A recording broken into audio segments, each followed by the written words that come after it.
I mean, so shocked. However, maybe if you ask me your back channels, I don't mind answering any of the questions. But for sure, this is like kind of stand on it was kind of saying earlier. This is now one time more than ever. I would feel like it doesn't matter young or old. When it comes down to this, a pressing issue. Like Joe Biden and all of them are pressing issues. Like and you can count me probably as a Democrat more than anything. Fuck Joe Biden. Fuck Trump. Both of their asses need to go. They both need to get out. Get out of the race. I don't want any of y'all in the race because none of y'all are actually representing what we as the American people actually fucking value. And even the older people are really, really shaky with y'all because half the time they're figuring out who the hell they're actually gonna fucking pick for. And they'll just kind of pick somebody just because the world will more, just because of my first initial thought process, because I like this person, or I may not like this person. Hey, Chris, let me say this real quick before we go on. I feel like what you said about younger, in the sense of when I see a 78-year-old, 81-year-old, instead of a 62-year-old and a 65-year-old doing this presidency, I really think that is the disservice that they doing our country. And these dudes is out of step in a lot of ways. You feel what I'm saying? And our president should be a reflection of our country. Our whole country, our country's 80-year-old motherfuckers ain't the reflection of what's going on. I agree. Absolutely. We need people who are younger to be on the front line. However, as a young person, what I will not be is the front line person, you guys. I will not be the individual that sits on the back and says, well, we helped build this thing. No, we built it. There is a lot of young people like myself who've been in activism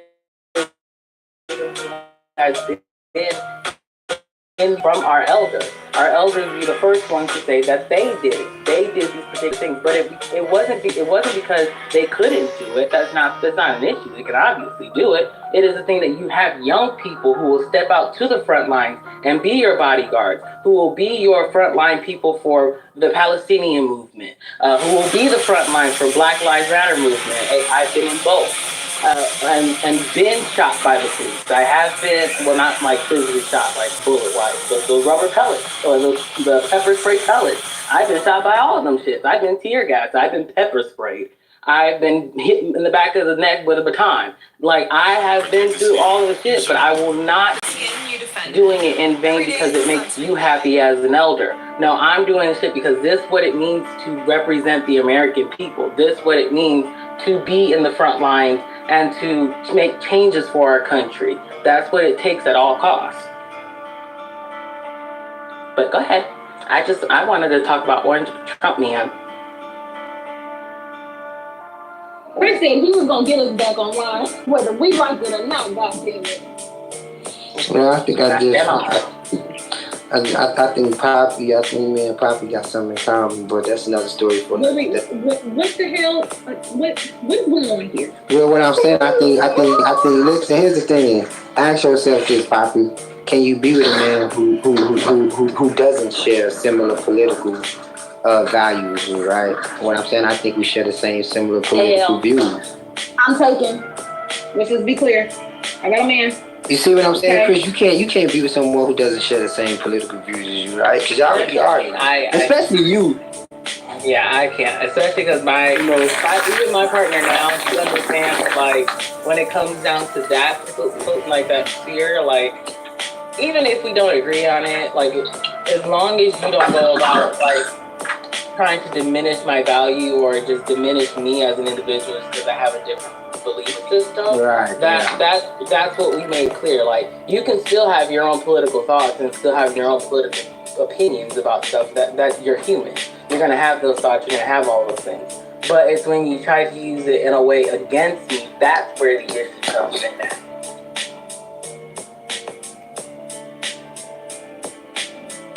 And, ooh, that comment got me.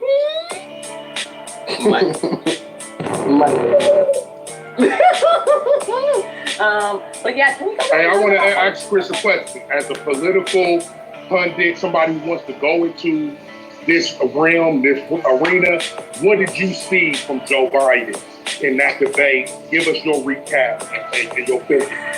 And it's funny because it's weird you ask me because I'm also my degree is I have a minor in political science, so that's all we necessarily do is watch the debates and break down all these numbers or breaking down all the percentages.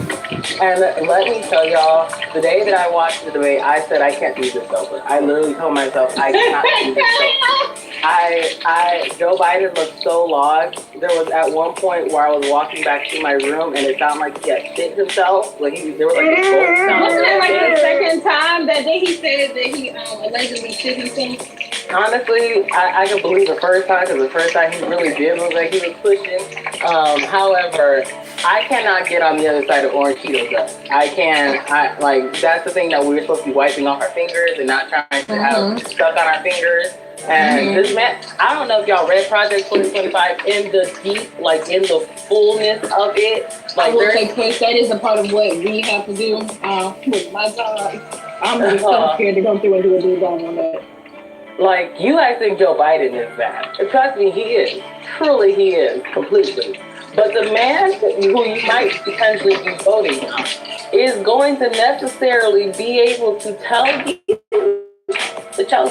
that if you become homeless, you are now breaking the law. You are breaking the law by simply being homeless. And he knows for 100%, this is funny why I kind of find it's ironic, is that he makes all these people who are homeless villains in this situation, but half of his people who are homeless are the people who have to deal with the COVID pandemic, and then on top of that, had to deal with veteran parishes, which Joe Biden actually put in a way to be able to actually get better health care for the VA. So it's quite funny to me how he acknowledges our veterans being homeless, but then wants to turn them into criminals. If I'm not mistaken, I think veterans make up the most percentage of homelessness, but I do have to look it back up just to make sure. Because here's the thing though, as well, when it comes down to veteran assistance, when it comes down to homeless prevention, and stuff like that, we're tied into Section 8. Our program is not separate. What's with kids and new words? So I have learned and witnessed it bring some type of difficulty when trying to get veterans placed. That for some veterans it's taken them I think like up to 2 or 3 years. And that's being lenient, especially in a place like DC that is actually homelessness friendly. So it's a lot. I think that the moderators could have done you know what I'm saying? I understand what they were trying to do because of the last debates, but I think that the moderators could have had some kind of disclaimers on the TVs, or the moderators say, not everything that someone may be saying is totally true.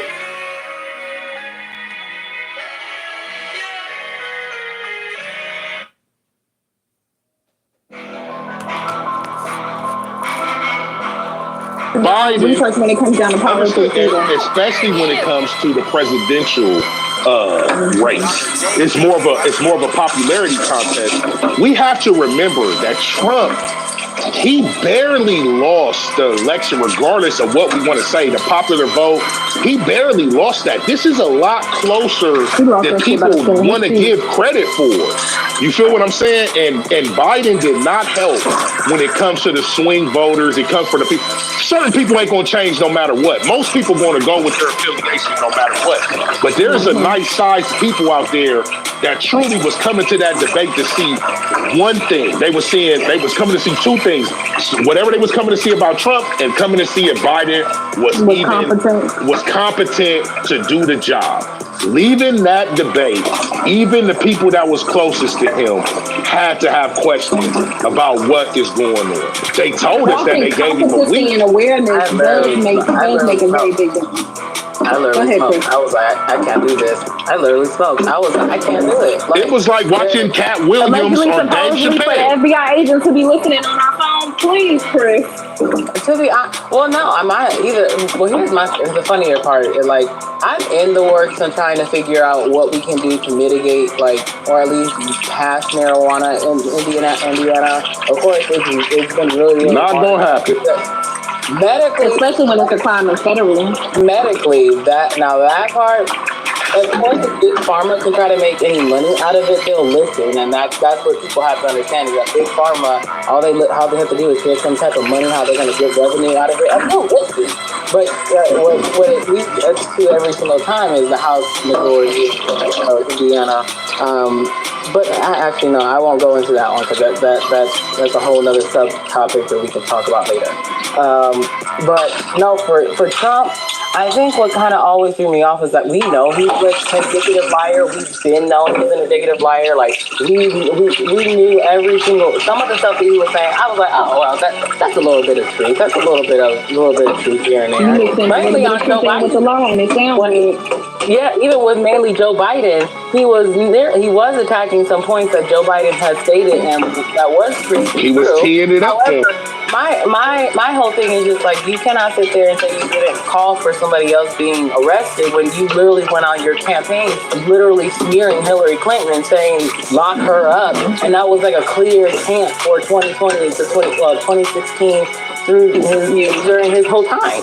So my whole thing is that I would get lost because he's always saying that, the Democrats are trying to put me in jail. The Democrats are doing that. But you advocated for Hillary to take that to jail. Right, and Hillary willingly gave up the computer so that they can check all her stuff for the Gmail, the emails that are on file that were breached. But Chris, he didn't continue to hound her and put the DOJ on her after the fact and everything. Like what he was saying about Biden using his. Yeah, but he did. But Biden did. Biden used everything he could to go after the dude, and they could have just let him go off in the sunset and let the Republicans recalibrate and go with who they just want to go with. But I want to ask you this. Do you believe that the Democrats did that on purpose to show that he wasn't competent and that they need to make a move? They only got 5 months to make this move and they need to get that move made. Of course, that could be something. Obviously, I don't know Biden's or any of them's like political agenda. But what I can say is that it would be very plausible that if one person were to try to do that, yes, it could be. It would be very much so that the Democratic Party did it because they knew that they needed another candidate. They obviously knew that Trump had a big following after the debate. However, my thing is like, look at it, finding a loophole in the system because you found a particular loophole in itself.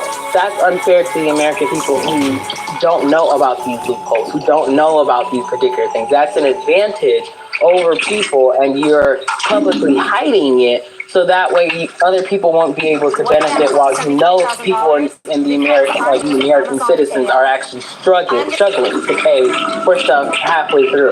So that's not genuinely fair, and that's not great for any president to try to take advantage of those types of things and then try to pass it off like, well, I did it, you could have done it too, and this and that. Like, no, that's still not fair. And if people prosecute you for that can be used legally against you because you went out of your way to hide information that could be in the best interest of the American people.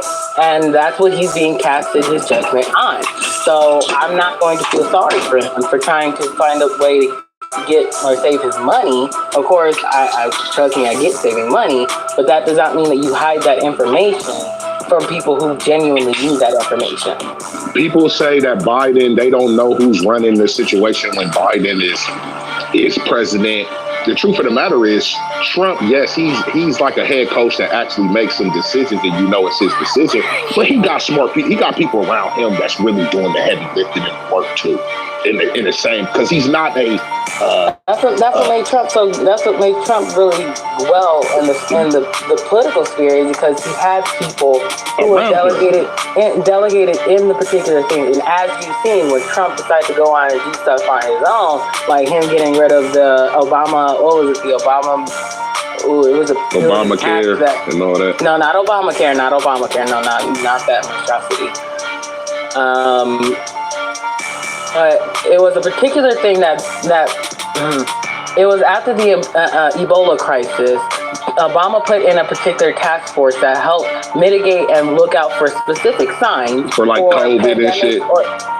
right before COVID happened, Trump decided to take that down because it was an Obama policy. He stated that because it was an Obama policy, he wanted to get rid of it, leaving us vulnerable to the COVID-19 pandemic. Of course, Trump didn't know that was ever a possibility, of course, but that's what that was for, to mitigate those types of things from ever happening again. Without COVID, Trump would have won again. Period.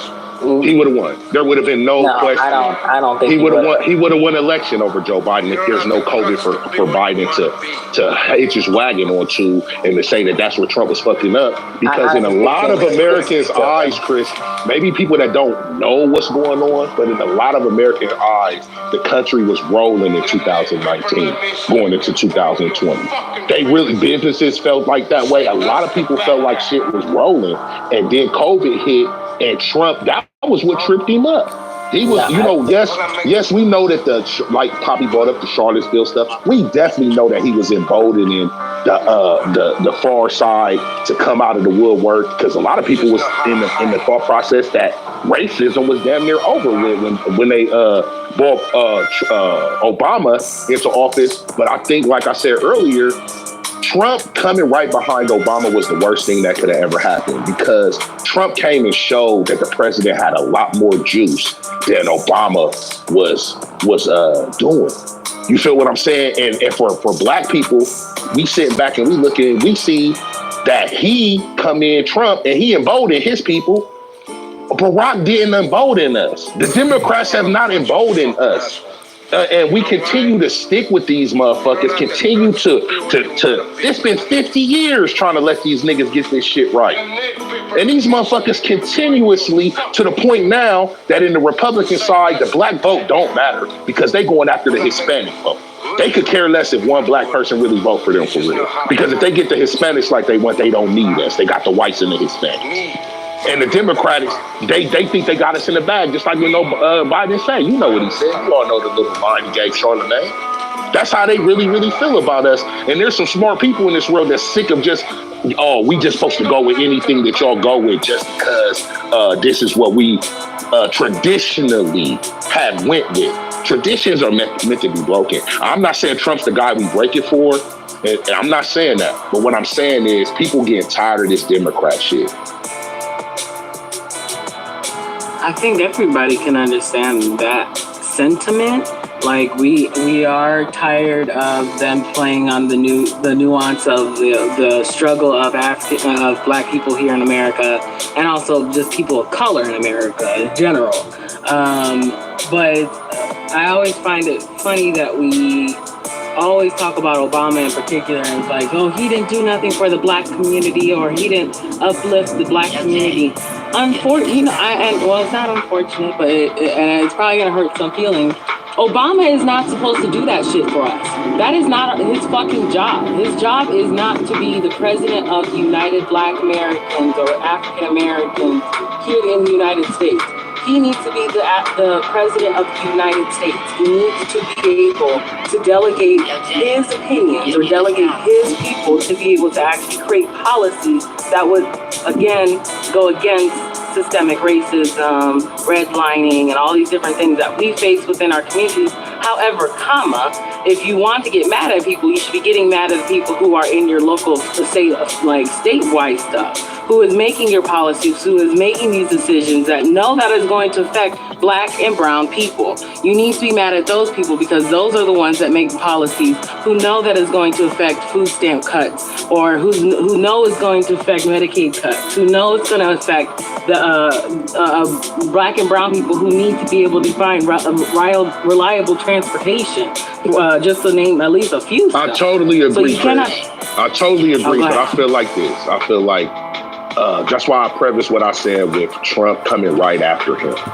I don't think black people are mad at Obama. I think we have a nostalgic feeling afterwards of, damn, bro, we see this motherfucking redneck come in and go hard. Because you said Obama's not supposed to be the president for such and such. Well, Trump showed us he's the president for the rich. He's the president for the whites. Certain situations. He didn't make no bones about that. I think that if Obama had come after Trump, it would have been more noise made A lot of times when Republicans is in office, Republican is in office. When Democrats is in office, it's bipartisan. I've noticed this shit. Democrats are too much want to go across the aisle, too much want to work with the other side. When the Republicans is running shit, they don't give a fuck what the Democrats is talking. Because they have political leverage, one, and then they also have a corporate leverage.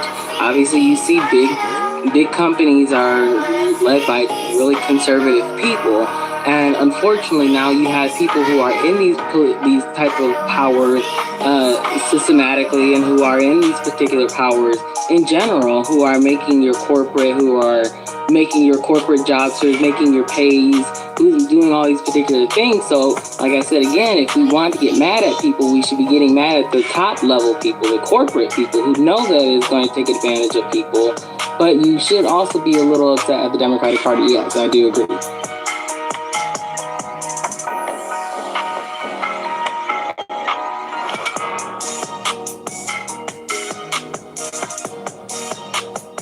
Right, but the Republicans are pushing that rumor. But I think that maybe the Democrats have a lesson to learn here.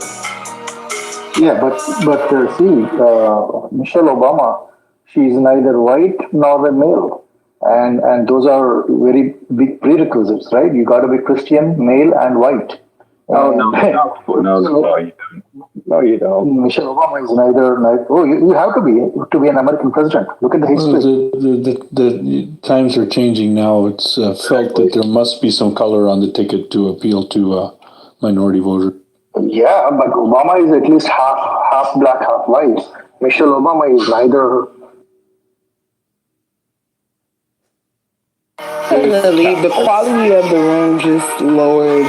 Shut the fuck up. I didn't say that. Take a little fat white ham glazed looking ass bitch. You fucking honey baked motherfucking ham hock thigh having ass woman. Hey, hold on, Jazzy. Ain't nobody say nothing to her. She's just so damn ready. Jazzy, you know I fuck with Monica. Don't do that. I don't give a damn if you fuck with ham, nigga. I fuck with fucking. Hey, Jazzy, shut your ass up, Jazzy. I'm not doing that. I'm not doing that with you. Shut your ass up, all right? Thank you. So my thing is, right, like, y'all gotta figure it out. Figure out the narrative, right? Am I an incel or not? Like, which one is You're it? a volcel. But because you think you're voluntary, it's actually incel. But you're like, no, I'm a volcel. You know, I'm trying to do the right thing. It's really, you're an incel. Yes. You know, it's funny because I gotta... It's funny because I got a new target. I'm not gonna say who it is. I got a new target though. I'm not gonna say who it is though. Y'all gonna have to figure it out. Wait, you have a target? A new one, yeah. On Clubhouse? One of these hoes on the app. Yeah, on Clubhouse. Was it the one who you said she was qualified when I tried to ask her all the questions?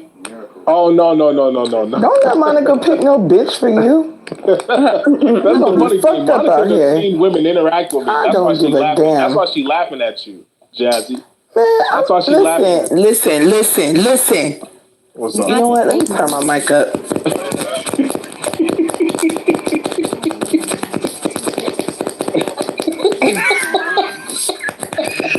Did she just tap her mic? Hello? She just tap her mic.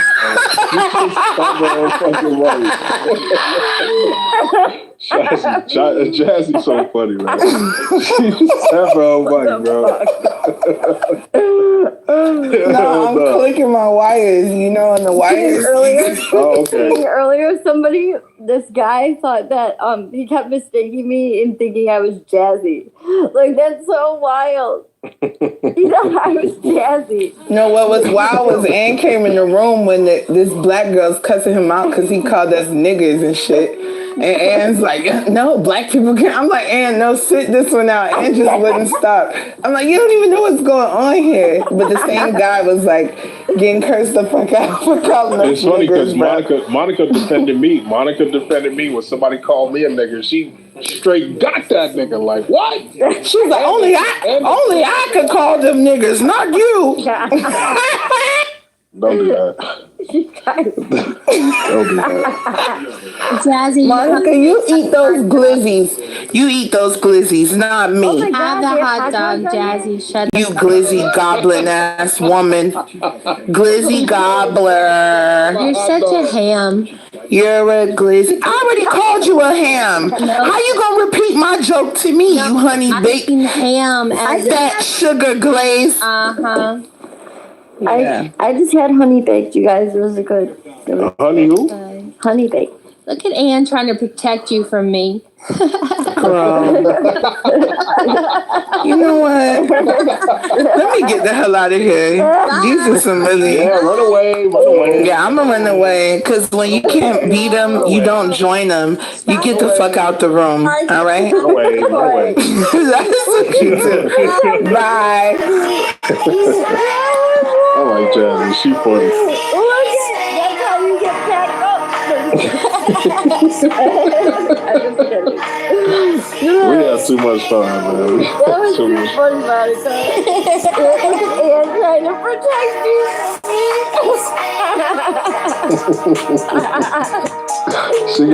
She got mad that Monica came off the mic and started flipping her from me. It's like, don't get I mad. know.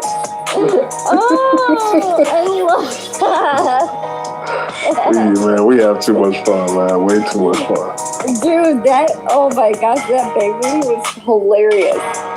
Which one? The banging when I told that guy you're fighting with, I told him get off the fucking plantation. Oh,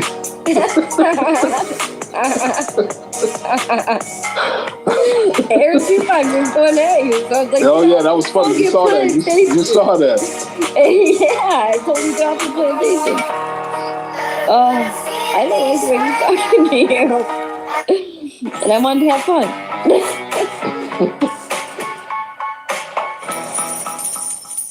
Let me introduce you to Plus 500, the intuitive and easy-to-use trading app that gives you a glimpse into... Stands with that you need one creator to create whatever comes after.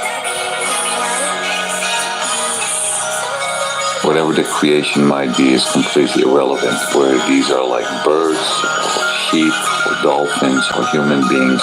You need one to create more than just whatever there is allowed. It stands with one. You can't grow a tree without a seed. You go back in time for I don't care how long, you need one, you need a beginning of something. It's really Mikael, that I simple. blame you for this, Mikael. The wine fest. I'm sorry? I blame you for this. What? I mean, let him go at it. Who cares? He's rolling a joint. No, I'm ordering. I need an order. Order? You sound like you're from New York. Taking care of. Jesus is God. Just accept it, you guys. Oh, God. Steve is betting $100 right now for someone to prove God. Wait, I need that. but I'm the arbiter of this. I do $200 to prove that you don't need God. Mean? Hey? Wait, what? صدقني. Wait, what is it? هذا اللي بيسجل غرف وهيك هو مو بلا. Can we keep it English in here, please? Just this one.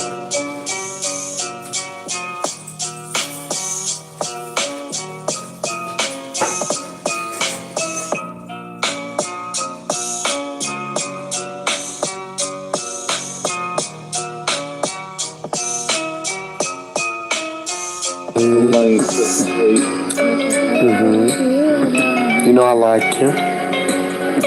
Yeah, I love my man. I love my William. He lets me talk to him like shit, and I like that. I know I don't. Just shut up. No, shut up. Get you a slave. Yeah.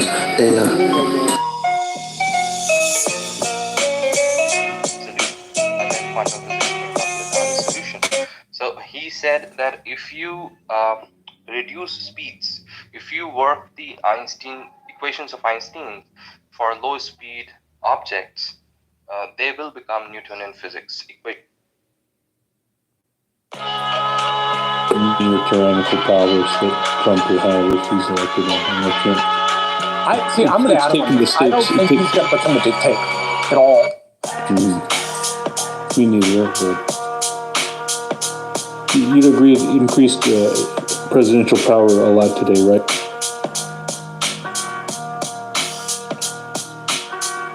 Hold on 2 seconds. I got to answer my little... Yeah.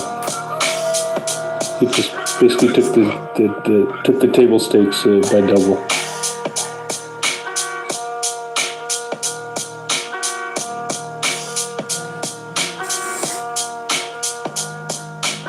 There's genuine worry in these people with the Sotomayor and the depression on these the libs over here in Clubhouse. I've never seen anything like it.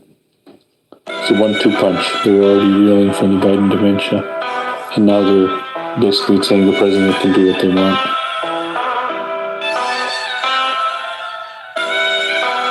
Yeah, the meltdown is real. It's stronger than it was in 2016.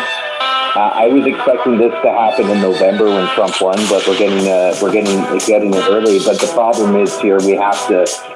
There's no resolution until Trump wins, and so we're stuck in this vortex of uncertainty. Trump called it a 5-month transition earlier this week, saying he's going to exactly I think it's just they convinced themselves so much about this hypothetical Trump. I really don't think, like, you even listened to his answers on abortion last night. Deep down, he's a New York Democrat, 80s New York Democrat who's pro-choice, probably agnostic, if not an atheist, who is anti regime change, neocon, new world order, foreign policy. That's basically what he is. He's not. Yeah. So there's a piece which I like. What was it? That I kind of run into with some of these people. So the more liberal side of the aisle talks a lot about Agenda 2025. Like, they talked a lot about QAnon. I tried very politely to tell my friends that are more liberal and more progressive, guys, we're not actually talking about this in our GOPs on a local level. Like, this isn't a thing. In Texas, an incredibly conservative state, nobody visited their booth. Nobody is going to support them. And then you get the inevitable comment back, which is, of course they're not going to support them. So terrible they wouldn't attach their names to it. But I know they still support it. I didn't know that. Of course, they won't answer the damn question. But it is this, like, scaremongering about Republican politics, which is just not true. It's just not happening the way they say they are. And God forbid they ever step off that pedestal and take the word of somebody who actually works in the damn GOP. Because I've tried telling several of my friends this on Clubhouse, and they will not listen. They're like, no, it's going to have a, like, no, dude, we're not spending time talking about 2025. We're just not a thing. And despite, like, telling people that, they think it's the most popular agenda in the Republican Party, which is just not. I spoke to a lot of people today, and it seems like I really feel like, and I live in the heart of the America, right? So most of these people are like, okay, what the fuck is going on? First of all, they're like, oh, what happened to Biden? And they're all fucking scared. Okay, the cat is out of the bag. They really think Russia is salivating, Iran is salivating, China too. I think America is looking weak, so that's point number one. So a lot of people actually, even if it's they are Democrats, right, they feel like, oh fuck, what just happened? Like, that was, and the thing is, I really feel for Biden. I'm a very empathetic guy. I'm not ageist, or I don't believe, I mean, if there's an elder abuse, I'll be the first guy who'll be standing up. You feel for the old man, bitch. Yeah, exactly. He spent 50 years serving this country, and I really feel like that's unfair. But at the same time, I also believe he's slightly unfair. But at the same time, one is that, well, like a lot of people were saying, one is a con man, the other is a fucking The other is unfair. Let's just be honest. So people are actually sad, man, to be honest with you. And I don't understand why we don't allow young people to run. It's unfortunate. Nothing gets done in America. Yeah, you know, like even small things, they cannot even get rid of pennies at this point, right? I mean, you may have to like none of the big things even get done. It's always like a pushback. There's always infighting. So this is something that sticks into a conversation I had with a good buddy of mine about 10 years ago. So we were sitting around listening. This is the tail end of the Obama administration.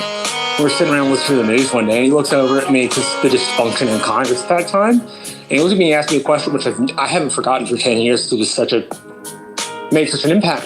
Marshall, why can't we do the big things anymore? That's a really big, legitimate question. Why is America incapable of doing big, good things? Right? At least part of that is our politics, but I always thought it was a really, really good question. And it prized worrying about the health of the country over just about anything else. I came to actually a conclusion after really pondering on this. I was like, they need to start privatizing a whole lot of things. Meaning, like, they need to have less government, in my opinion. That's the best way to go, man. Like, you have, like, some kind of governance, that's pretty much it. But privatize fucking everything. That is the best way. This whole structure is not working, man. China is going to beat us, like. So I'm not so sure it's not privatization, which is the thing, is I understand it's the unfunded liabilities for these programs that after like 40 years are going to be a problem. Like Social Security, Medicare, and disability insurance, which make up mandatory spending in the United States, have something like a $20 trillion liability over the next like 20 or 30 years. We don't have $20 or $30 trillion lying around, right? And our insolvency point as a country is at $75 trillion. The point at which the federal government's assets outweigh the debt, or the point at which the federal government's assets do not match the debt that we have, right? And so we won't be able to pay it. At that point, if we go to that, we'll lose the petrodollar, and we'll probably lose it far before we get to the $75 trillion mark. People look at us and go, they can't depend on America to do anything. God forbid it needs to like control the seas with its navy. Well, you can't do that if you're insolvent.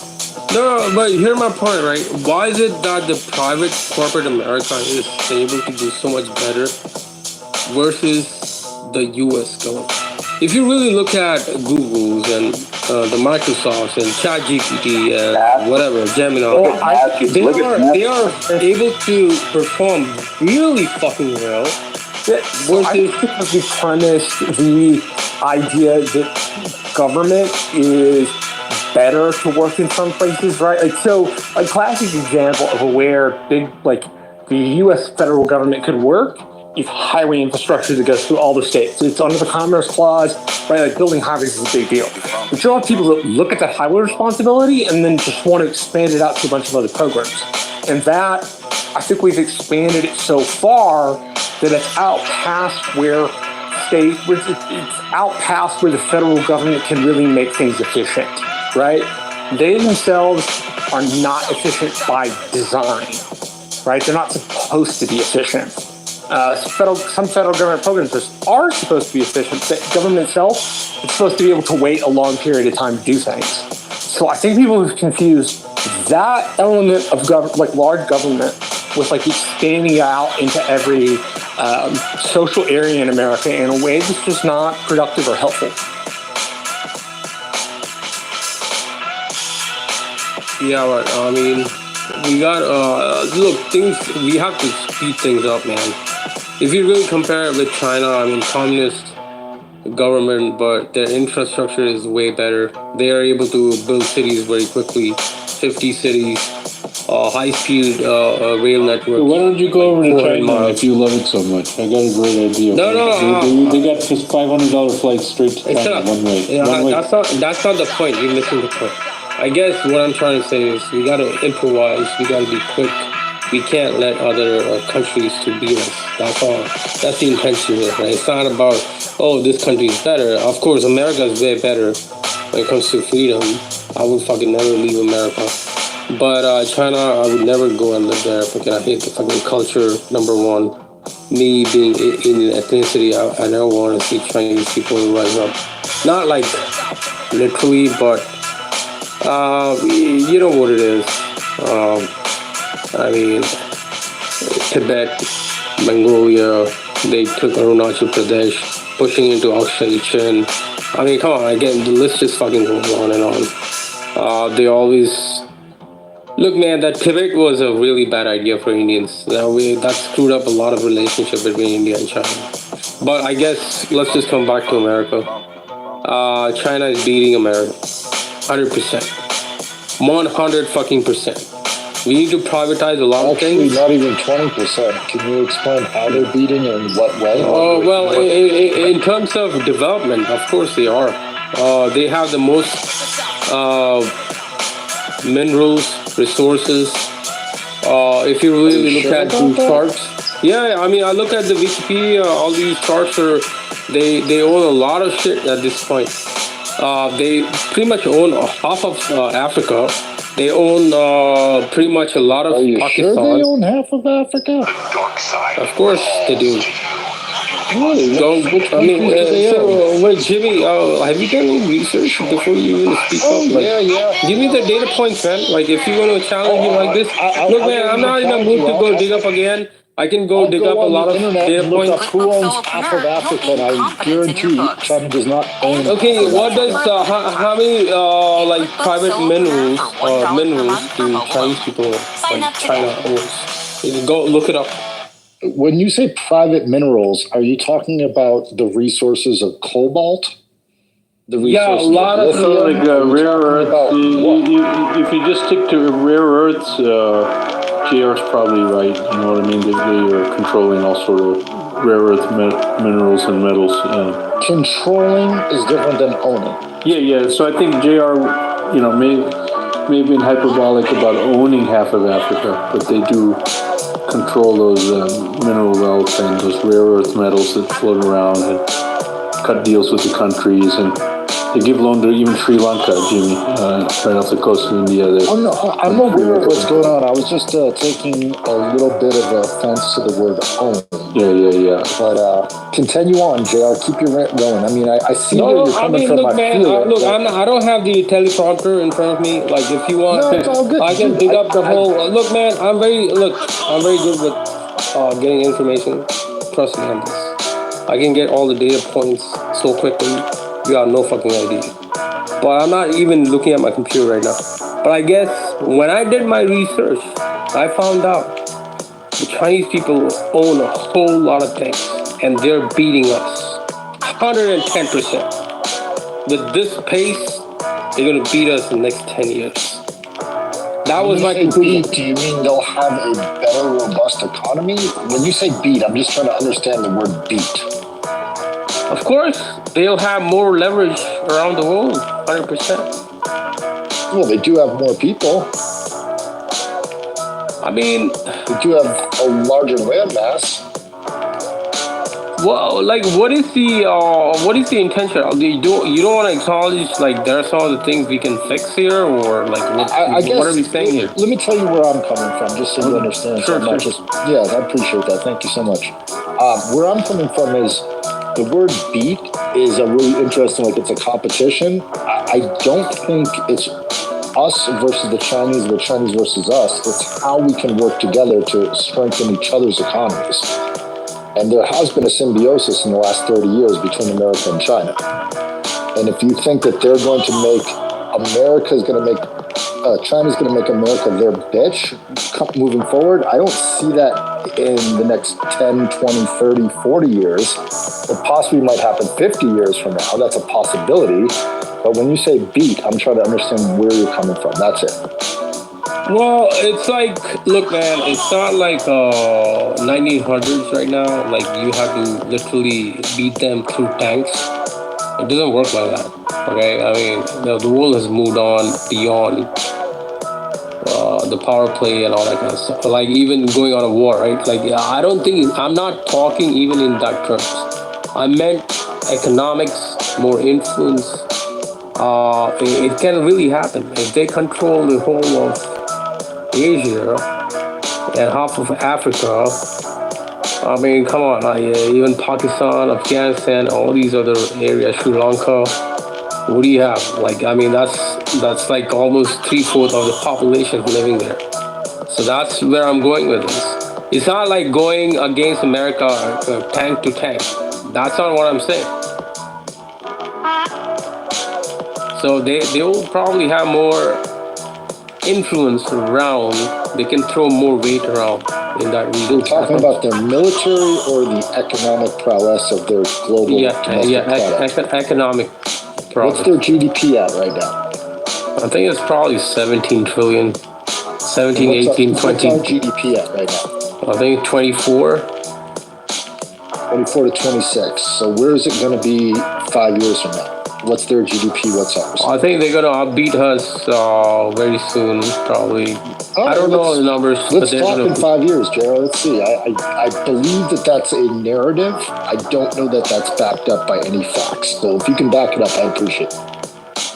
That's what the projection is, man. Like, if you look at all these guys from Goldman Sachs and all these other places, they have projected China, India, and these economies are on the rise at this point. And at some point, they're going to beat America. Next 10 years, 20 years, or I'm not sure. I'm not even looking at my computer right now, but yeah, that's what they say. If you really want, I can go dig up a lot of things, man. But if it's really a challenge, we can speak on some other day. No, I can bring up all the data points. I'm just saying, you're familiar with the industries that are being built in America that are supposed to be 20, 30, $40 trillion industries? Reboot your credit card with Apple Card. Earn Which up to one? 3% daily cash back on every I'm talking about humanoid robots. I'm talking about autonomous driving cars. I'm talking about changing from the fuel source from fossil fuels over to nuclear power, so on and so forth. Changing the electric grid to create general intelligent computer systems. I'm saying these things are supposed to bring in another $30 trillion. Will it happen? I don't know. But I think we can do it, meaning Americans can do it better than the Chinese can do it, just because from watching the buildings that they make and the infrastructure they make, yes, they can do it faster. Yes, they can do it better. Yeah, they have more minerals and resources. But will that hold up 30 years from now? Because our infrastructure is from the 1950s and it's starting to crash 70 years later. Will their infrastructure that they're building in the last 20 years hold up 20 years from now? That's the question. China already has the AI robot soldiers. I literally saw the video. It's like, fuck. I can fire rounds and find people where they are and fire like 3. I'm talking about consumer-based domestic robots in people's houses. No, the soldier robot. That's not. I mean, we have soldier robots. That's not what we're talking about. I'm talking about the robots that do the work of people in factories. Who's going to get there first? That's fine. They already have that. They've been having that for a long time. But look, I don't know. I mean, is there a comparison? I don't know everything. I don't know what goes on in China. I'm saying go over there. You would think that they would have those humanoid robots in those big warehouses like our Amazon warehouses, but they don't. They've got just more people that they can throw at the problem, and that's why they're winning the race right now.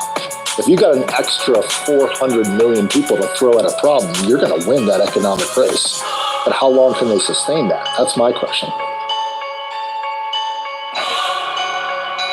I think they're really good at building things. So. I saw one of the videos where I literally saw this robot in full. That robot is on a full leg and can fucking fire shots, find people where they are. You can know exactly, and then it's like the whole soldier is that full-legged robot is connected to some sort of GPS device. It can see from many angles. So, I mean, they're getting very smart. This whole AI robotic getting into their army, military, or whatever the case may be. I mean, it's just going to be a different ball game at that point. So, Look, I really don't care what they do, but look, at the same time, I feel like sometimes we move very slowly. So, do you agree or not? I disagree. Are we moving as fast as these guys are, or? I don't think speed wins the race. Is the old tortoise and the hare analogy. I don't think it's the speed that will win the race. You can move faster, but then you can fall faster.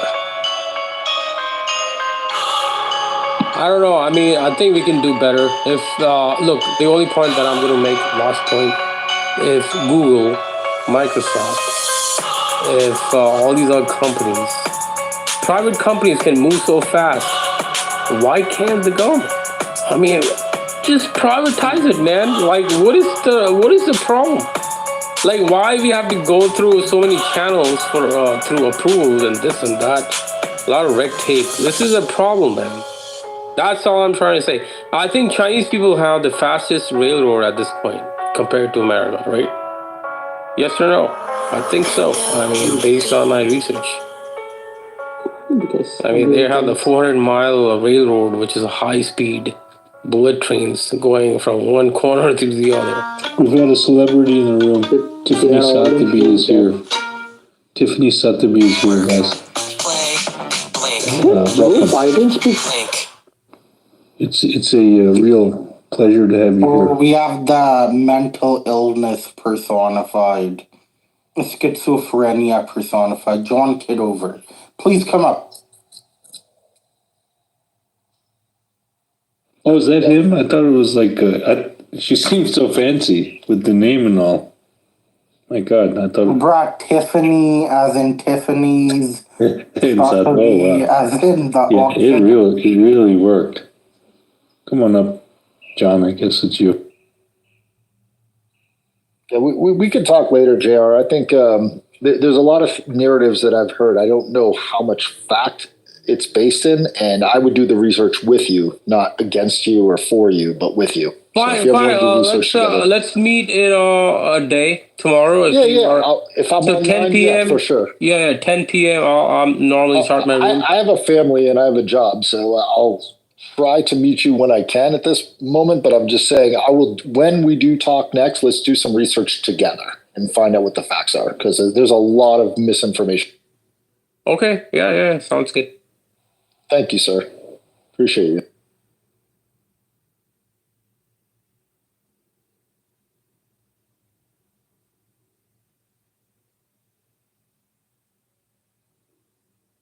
John once said the funniest shit to me. And this shows you how stupid he is. He was like, if you really want to understand a book or a movie, you gotta read the book high. Anyone who's read serious literature knows that, that's not how it's done. Kind of showed John's pure stupid. Maybe he's smoking a different kind of cannabis than you are. No, it's simply the truth. I dominate cannabis. I smoke cannabis, and cannabis will never control my high. Which strain? I smoke both. I smoke hybrid. I smoke sativa. I smoke indica. I don't know which strain of sativa, which strain of indica. Dude, I don't fucking keep up with that shit. Okay, I'm just saying there are some strains that do different things, so you'd be surprised. That's all I'm saying.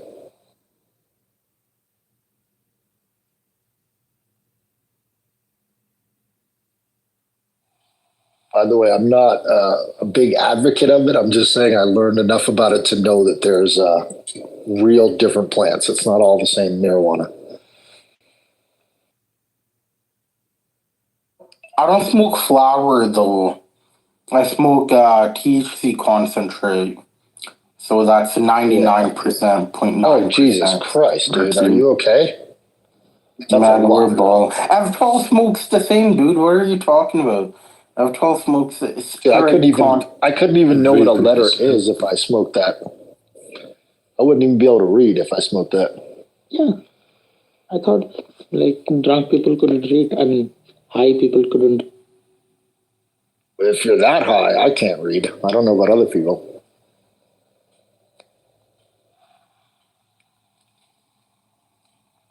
But that's an interesting factoid. Any other good ones, Doc? Not right now. Not right now. Okay. Oh, you know Smoke up another that- factoid I do have? They say like wax is so hard. But, wax is only, 40 to 60% THC? That's enough, dude. I'm at like 5%. I'm good. Like, I'm not trying to do anything over 25 or 30.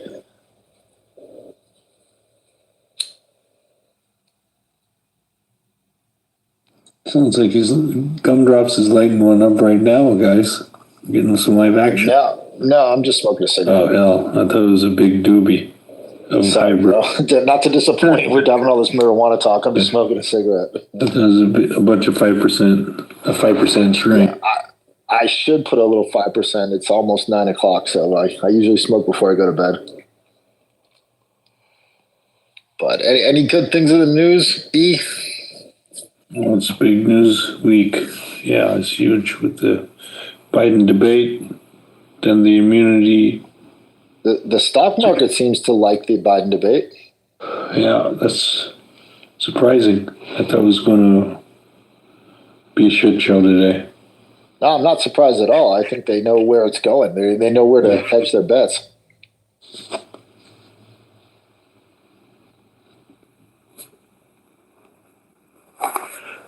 They're saying it's going to be a dictatorship. Dude, I think we should just turn into China. I think instead of battling China, let's just all be China.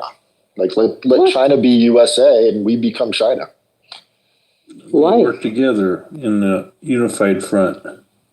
Yeah, let them be more free, and then we can let's pretend that our government. Let's stop pretending that our government is like different, and let's all just have like the national party, the Congress National Party, and they'll tell us what to do. And in other words, they're trying to get into the corporate area, and let's just actually do this merge right. Stop pretending that Google is separate than the government. It's like they're all in the same fucking boat. It's all the same thing. Yeah, but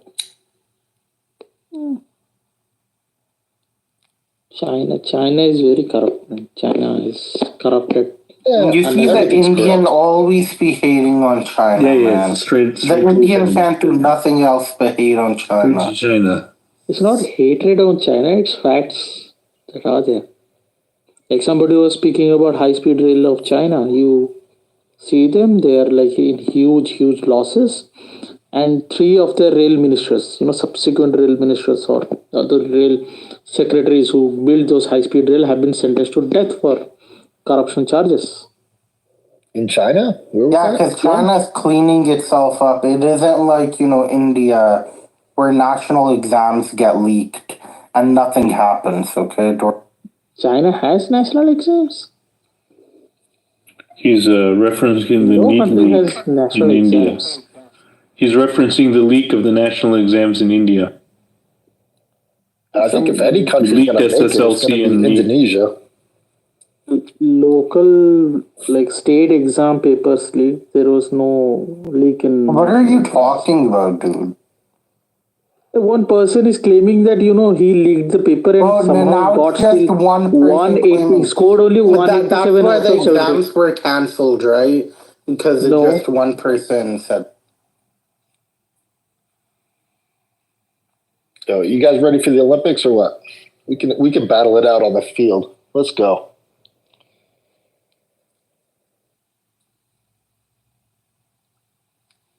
Nah, man, I don't care too much about the Olympics. My country's never really a part of it, big time. What's your country, Doc? India. Why aren't they a part of it? Come on, they got some. Man, we got some wrestling.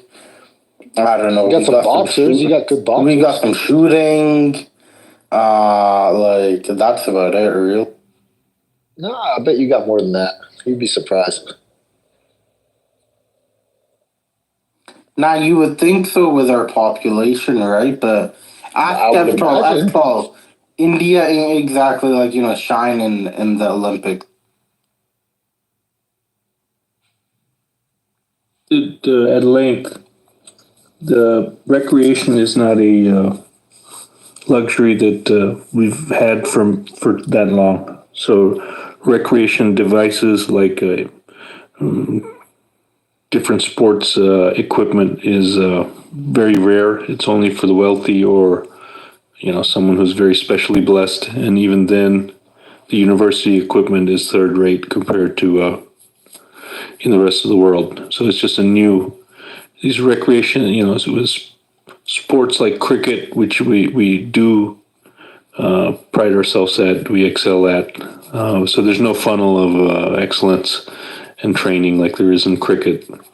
So the short answer is there's not enough money. There's not enough swimming pools or soccer balls or stadiums or time to take your kid, no time to take your kid to a coach or any of that for most families. The other way to look at it is they value academics more, but I don't think it's that simple. I think that the opportunity is really not there for most athletes to get to that next level. I don't believe that they value academics more, because if you look at PISA scores, PISA, India is near the bottom. This is the truth, right? But you do have countries that do very well in the Olympics, who have great PISA scores. And, China is one of them now. Japan, South Korea, these are all countries that have great PISA scores and do well in the Olympics now. China is usually second in the Summer Olympics nowadays, and like third or fourth in the winter. And so, yeah, after all, I don't take it that Indians are just so focused on stuff. I think it's just pure poverty. It's like average. How would you describe the PISA scores? PISA is an exam taken in the 10th grade by various nations. I never heard of it. Cool.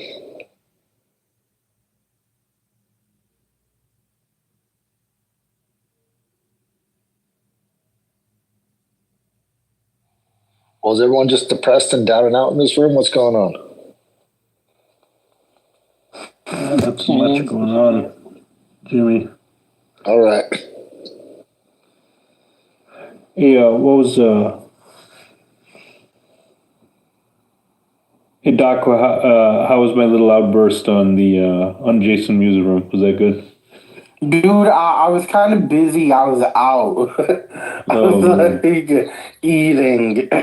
Yeah, I didn't follow it. I was like supporting the decision that they could. I said it's not like it's the end of the country. The president just gets more power now. It's like a power up, so it's more higher stakes now. Whoever wins, it's kind of like Rome, right? Rome went from a democracy to the situation of an emperor. Yeah, that's what they're playing it as.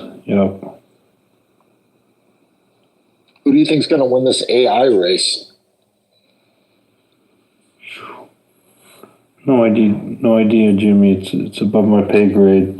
I think America, because America doesn't give a shit about its citizens, so it'll unleash AI on its citizens.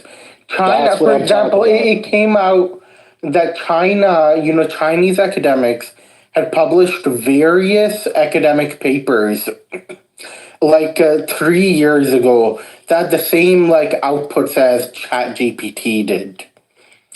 But China, the government didn't allow this chatbot to, go online essentially, because they were very worried about, the impact it would have, the accuracy, all sorts of things, right?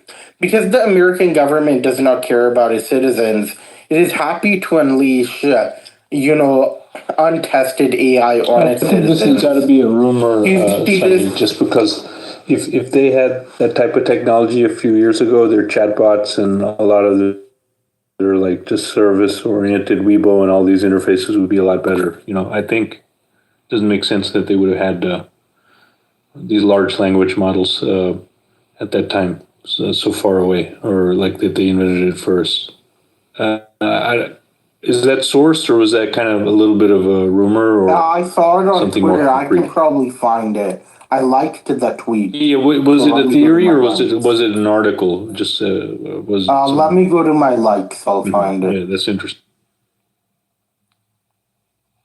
Yeah, it's going to be an interesting race. So not so much who can create the best language model, but who can utilize it in the most efficient way to gain resources. Yeah, again, it's kind of America, right? Because America. I'm betting on the Tesla company. They have the most data for real world AI. What do you mean they have driving data? Spatial data, although that's a component, it's mainly about pure information knowledge. And if we look at that, then Google or Microsoft or Facebook, one of these should be the top, right? And Microsoft, when I say Microsoft, I mean ChatGPT also, because Microsoft owns a significant chunk of it. And but hear me out, Doug. I see where you're coming from, but what is the Tesla company doing with their real world data? They're using it to create self-driving cars. Right, and in that process, what are they doing? They used to label it and use C++. What are they doing now? I'm not sure.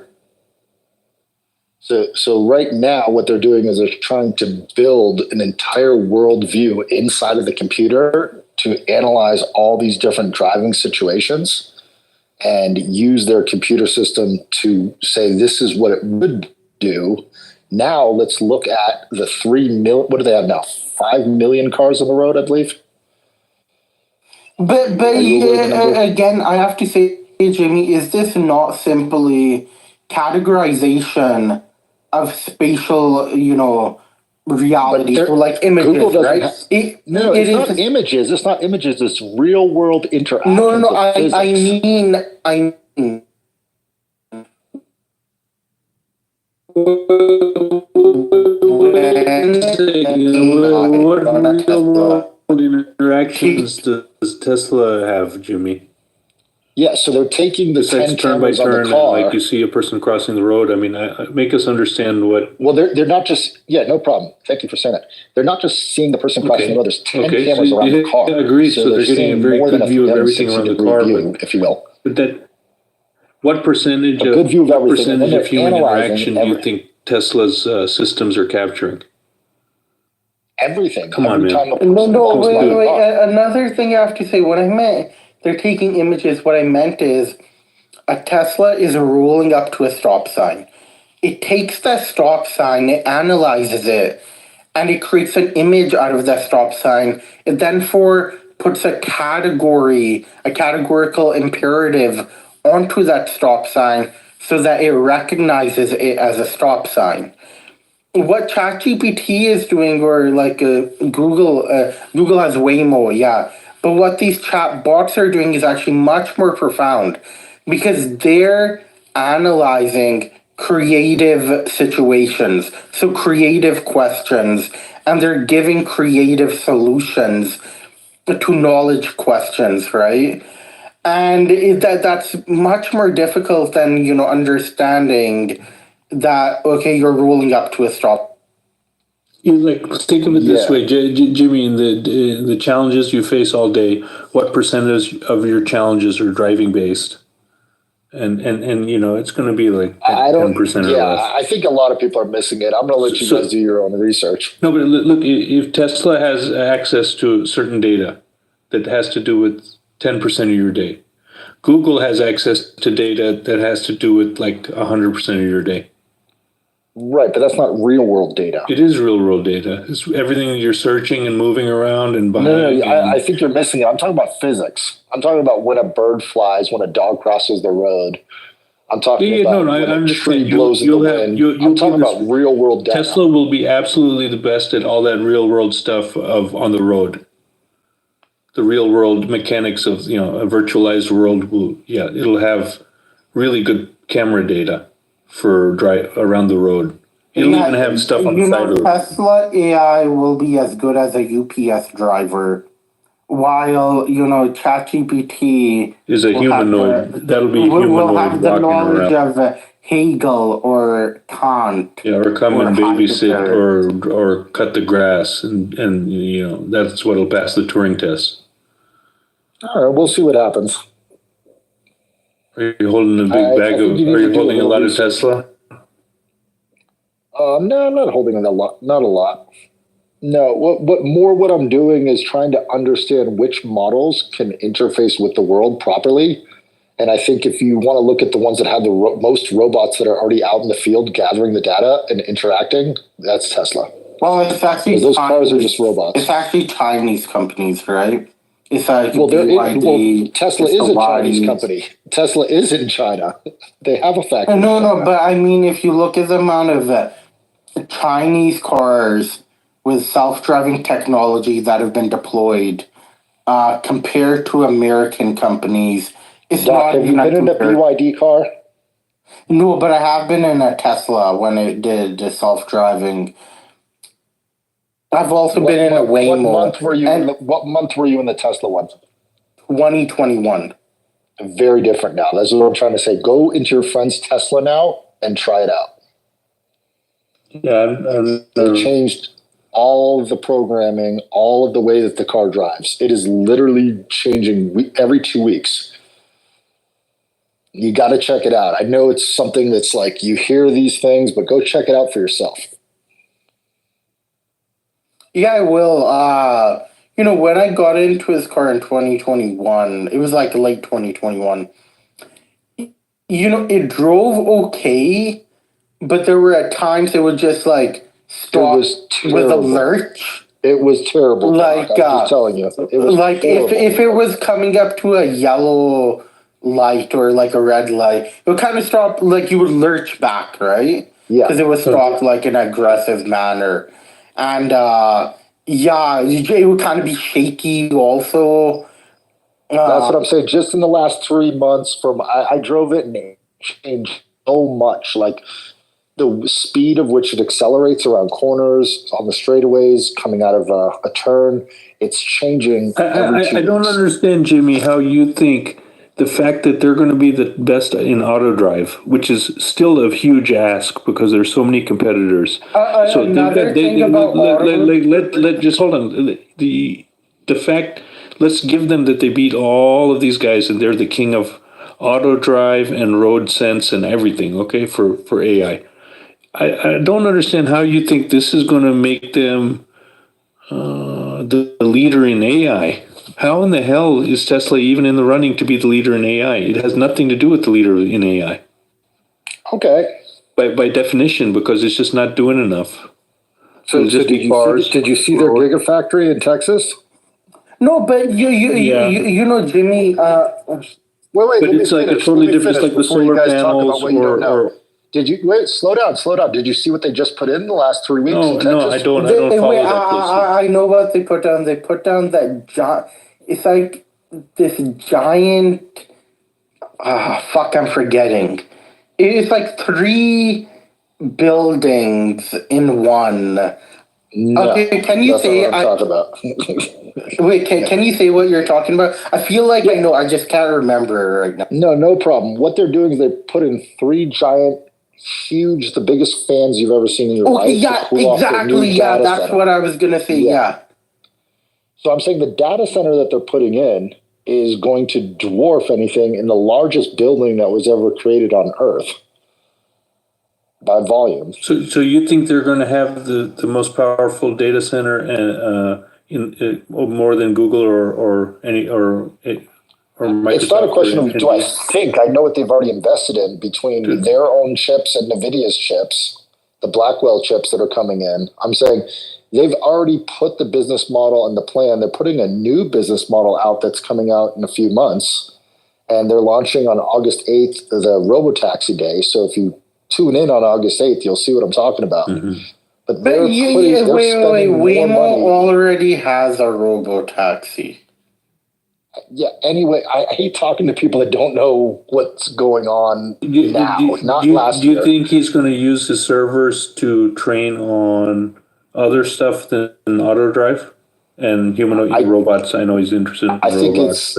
well, no, he's got the humanoid robots. They'll be ready to launch in 2 years. But I'm saying it's this new technology of taking real world data, training using the language model, training using the algorithms that say, okay, if you speed up this much and you turn this way, is that a better drive?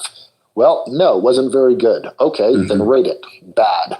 And then that rating goes in. But if you only are collecting that information from, say, a fleet of 300 or 1,000 cars like Waymo, it's different than collecting it from a fleet of 8 million cars. Do you see where I'm coming from? You know, wait, I have to say one thing about the robotaxi stuff. Elon Musk has been saying that's going to come out since, 2016? He's been, perpetually saying, he's had multiple announcements. We are a couple of months away from... Fuck Elon Musk. Look what Andre Karpathy is doing.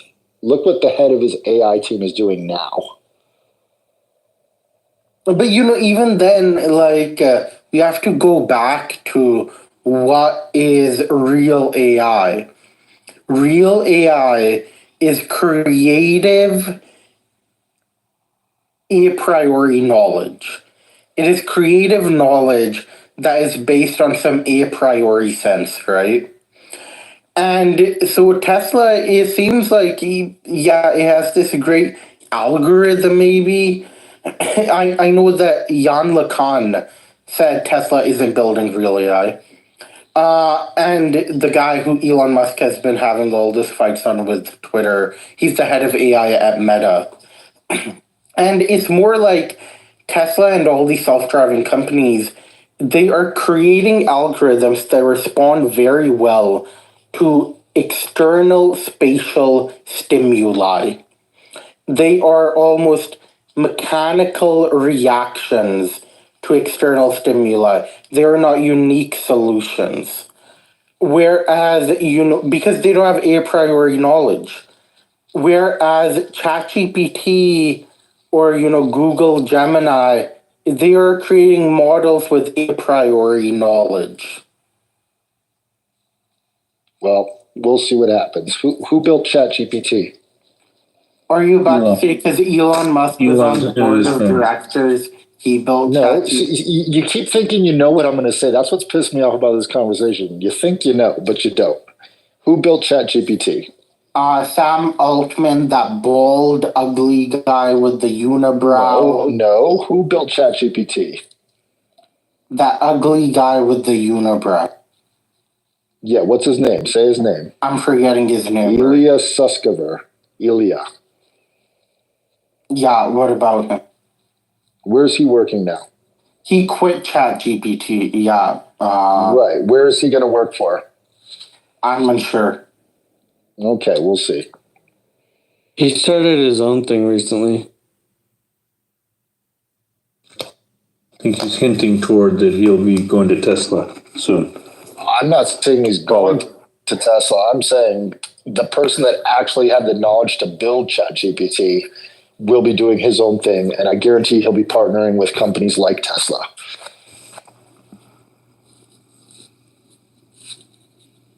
Again, there's very few people that actually know what they're doing in this space. And the only reason I'm betting on Tesla is because when you have that much, not just capital, but when you have that many people wanting to work at either, whether it be Elon's so Jimmy, AI. I have a question for you. There is a machine that makes popsicles. When the machine notices an error in popsicle weight, the machine takes that popsicle off the conveyor belt. Now, is that AI? Do you think I'm retarded? Kind of. Okay, have you read Gödel Escher Bach, The Eternal Golden Braid by Donald Hofstadter? I have not. You read that and you get back to me. I have a Reza Nigersani, though. If it moved, And his whole thing about AI is there is a difference between a mechanical response to outside spatial stimuli and real a priori creative knowledge. I'll be straight up honest. I don't know the words you're saying. A priority knowledge. What are you talking about? It comes from Kant. Are you familiar with Kant? No, I'm retarded. I don't know what Kant is. I can't read it. So a priori knowledge is, essentially fundamental knowledge. It's when a person has knowledge without any evidence from experience. Non-experiential knowledge. Is that what you're talking about? Yeah, and it kind of makes up humanity. Gotcha. What gives you experience? Empirical production of knowledge. And what is knowledge in terms of a transformer? Knowledge is fact. Think DeepMind and AlphaGo.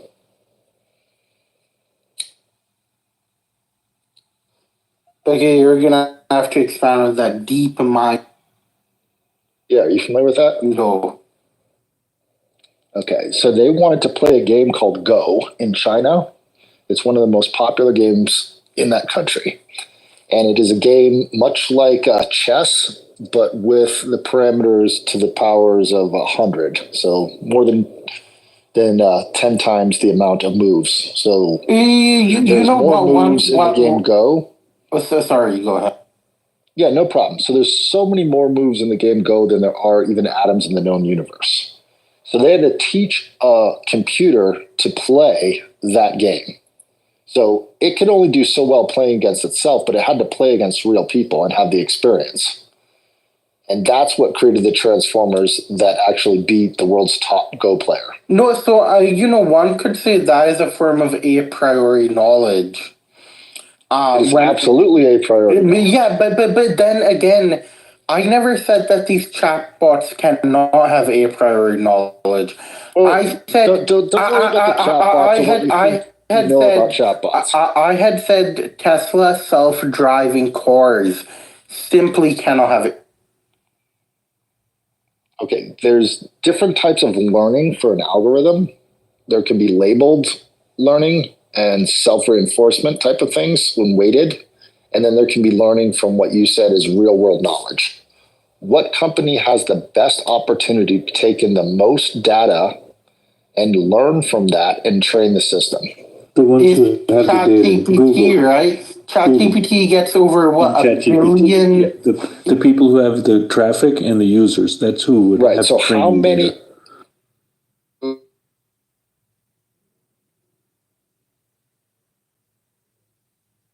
We'll have on the road right now. And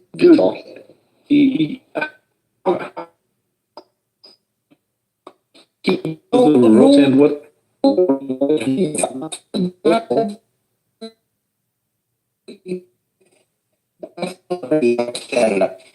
To spatial image change. PT, one can already see as kind of as a priori knowledge because it makes up answers.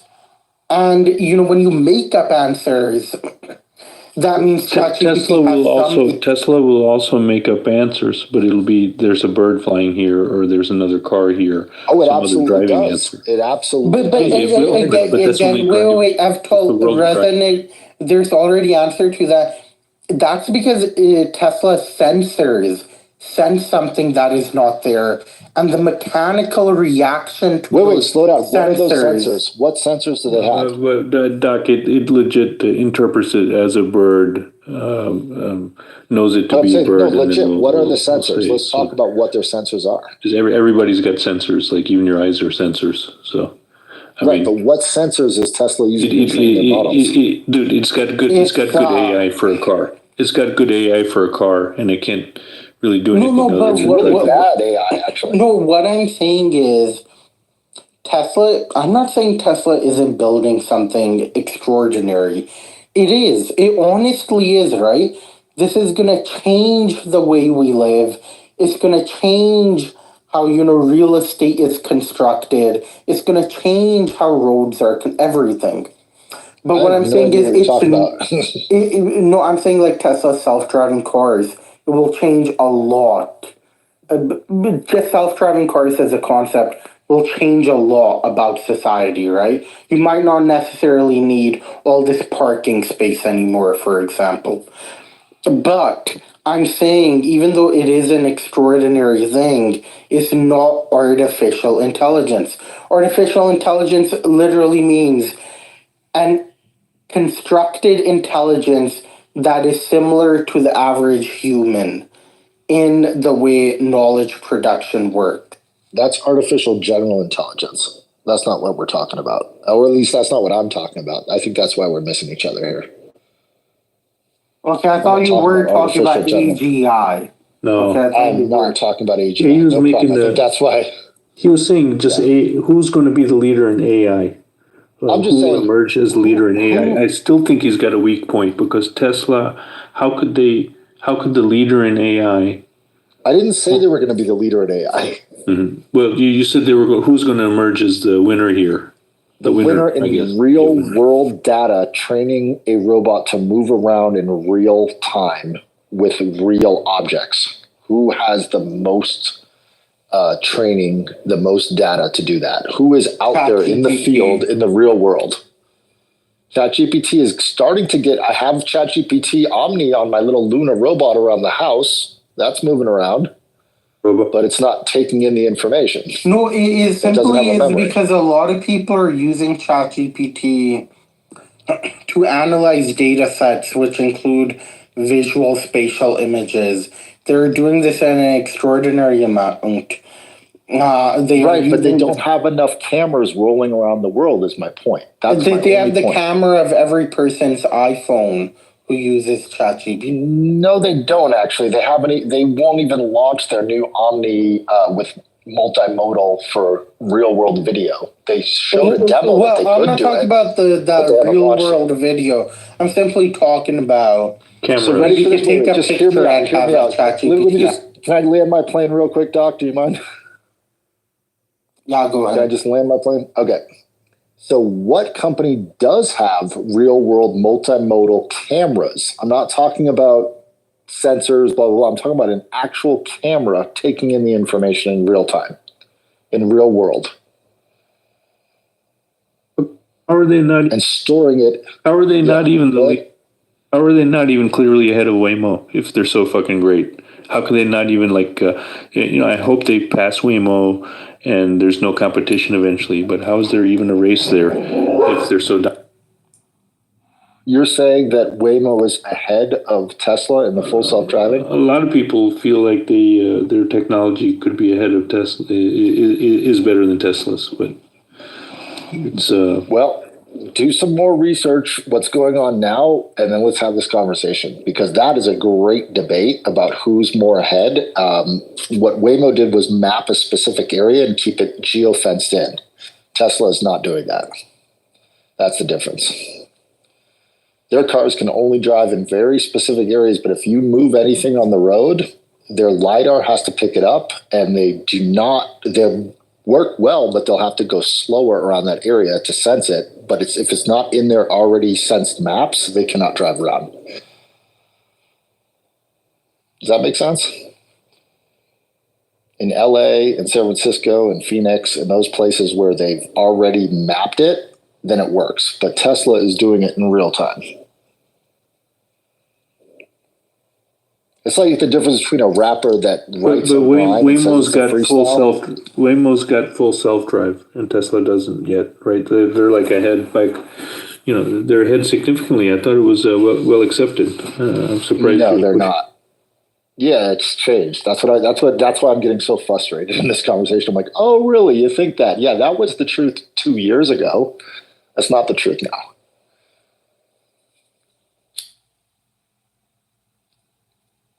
Because what they did 2 years ago is they took the LiDAR off the cars.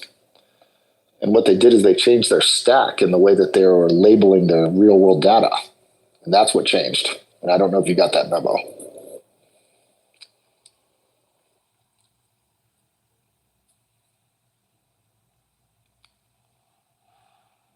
So I don't want to debate this. I just say go to a friend's car and drive it in. Tesla's chatbot. Well, it's essentially Tesla's chatbot. Grok AI on Twitter.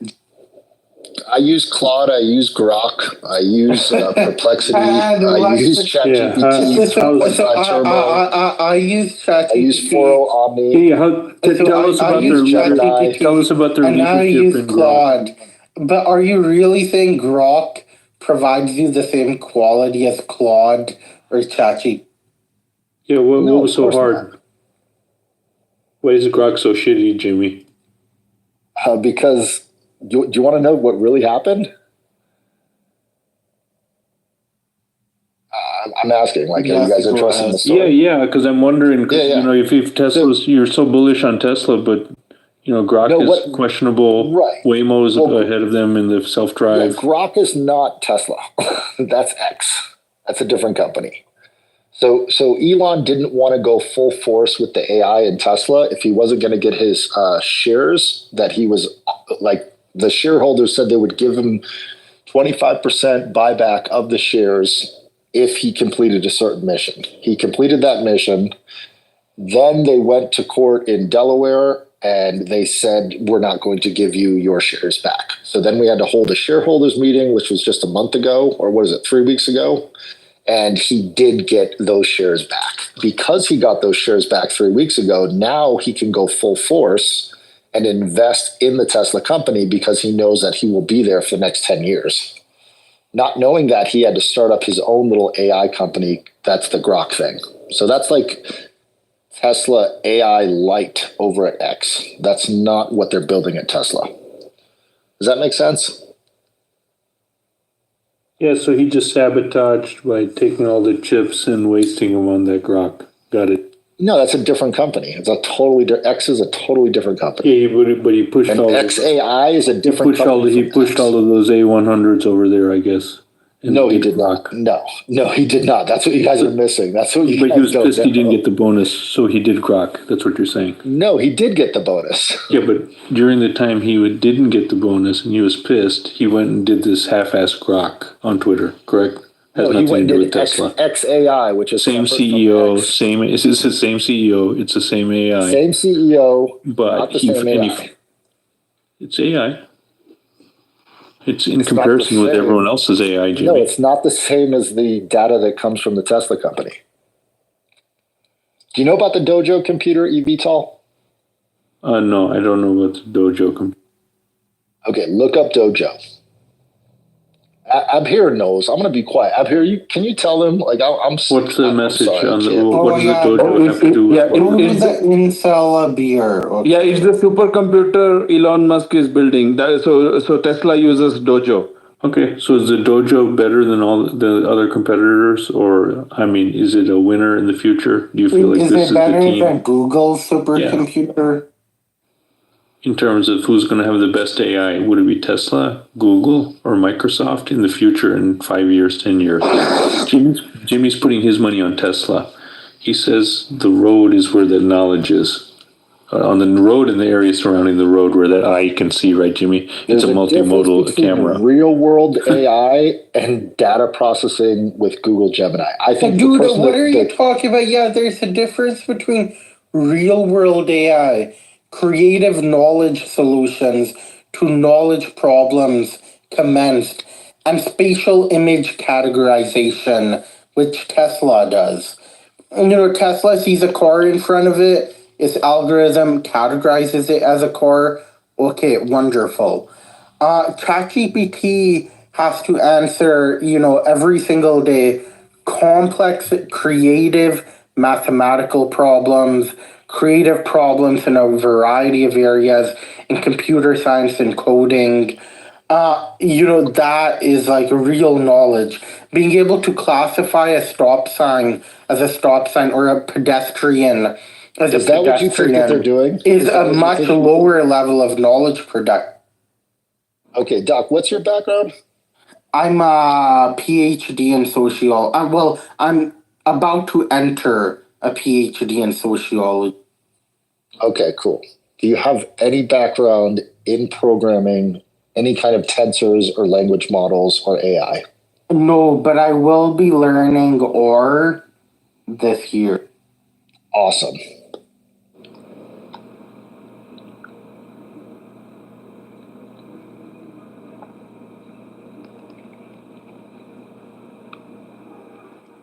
Yeah, the training data is not broad enough, Jimmy, to get a foothold in this new world. He's going to overpromise, underdeliver as usual. And this Tesla is the future of shit is a bunch of shit. It's a tin can. I drive past people. Let me finish. Let me land my. Don't get triggered. I know you're holding that big Tesla bag. No, I'm not triggered. And I know I'm you not got triggered. those big Tesla bags. You know, Jimmy's hiding that second mortgage from his wife because he put it all in Tesla, man. Right, that's exactly what I did because I'm fucking that stupid and retarded. Keep going. Yeah. Anyway, go ahead, Evita. Yeah. So you drive. I drive past these guys. That little X, the 3. Sorry, the little piece of shit. It wobbles on the road, Jimmy, when the wind hits it. And I crush past them in the Escalade. And when the wind, there's wind and rain. I crush past them in the Escalade, and they look over, Jimmy. It's a sad look. It's a look like they picked the wrong choice. I'm so sorry for this. It's not. They're not. It's great. I'm glad the gas bills are low. That is. I don't want that fire hazard near my house. So, but I understand the Tesla. It's a beautiful car. My brother has one. To charge a Tesla fully in one of those Tesla supercharging stations, it'll cost you around $70 in California. Really, Doc? Where do you get your information from? TikTok. TikTok. Oh yeah, there you go. Sounds great. Well, the guy. Ask me. The guy put the actual video. Ask me how much I pay. Ask me how much I pay. How much do you pay, Jimmy? You could go from 0 to 100% completely and pay $70 if you're retarded and you go at the high peak time. Absolutely, you could do that. I pay about $15. Okay, yeah. So in California, if you gotta charge your Tesla, if you gotta charge your Tesla, you gotta drive somewhere and it's peak time. You're gonna pay $70. You just admitted that. And so, I didn't admit that. I said if you're retarded and you wait till your car goes down to 0 and you only can go at a high peak time, then yeah, you deserve to pay $70. And many people are retarded, Timmy. Well, many people Americans should continue driving their giant gas guzzling cars that get 19 miles a gallon. Another thing is, a Tesla takes what to charge? Like an hour, more than an hour? How much time does it take to fill up gas? No, Doc, 3 minutes. It doesn't. This is what I'm trying to say is when I go to the supercharger, I have about 20%. I need 46% to make it home. It takes me all of 12 minutes to charge it from 20% to 40, 46. And then I'm on my way. 12 minutes. That's a fact. I can show you. I can make a video. Look, and watch me do that. Let's put the car to the side because they make good cars. A lot of people like them. They're not that good. I own one. They're not the greatest cars. It's an iPad on wheels. Yeah, the car is not the greatest car. Just on the AI piece. The AI piece is collecting a shitload of data, and if you haven't been, how are they going to get the data?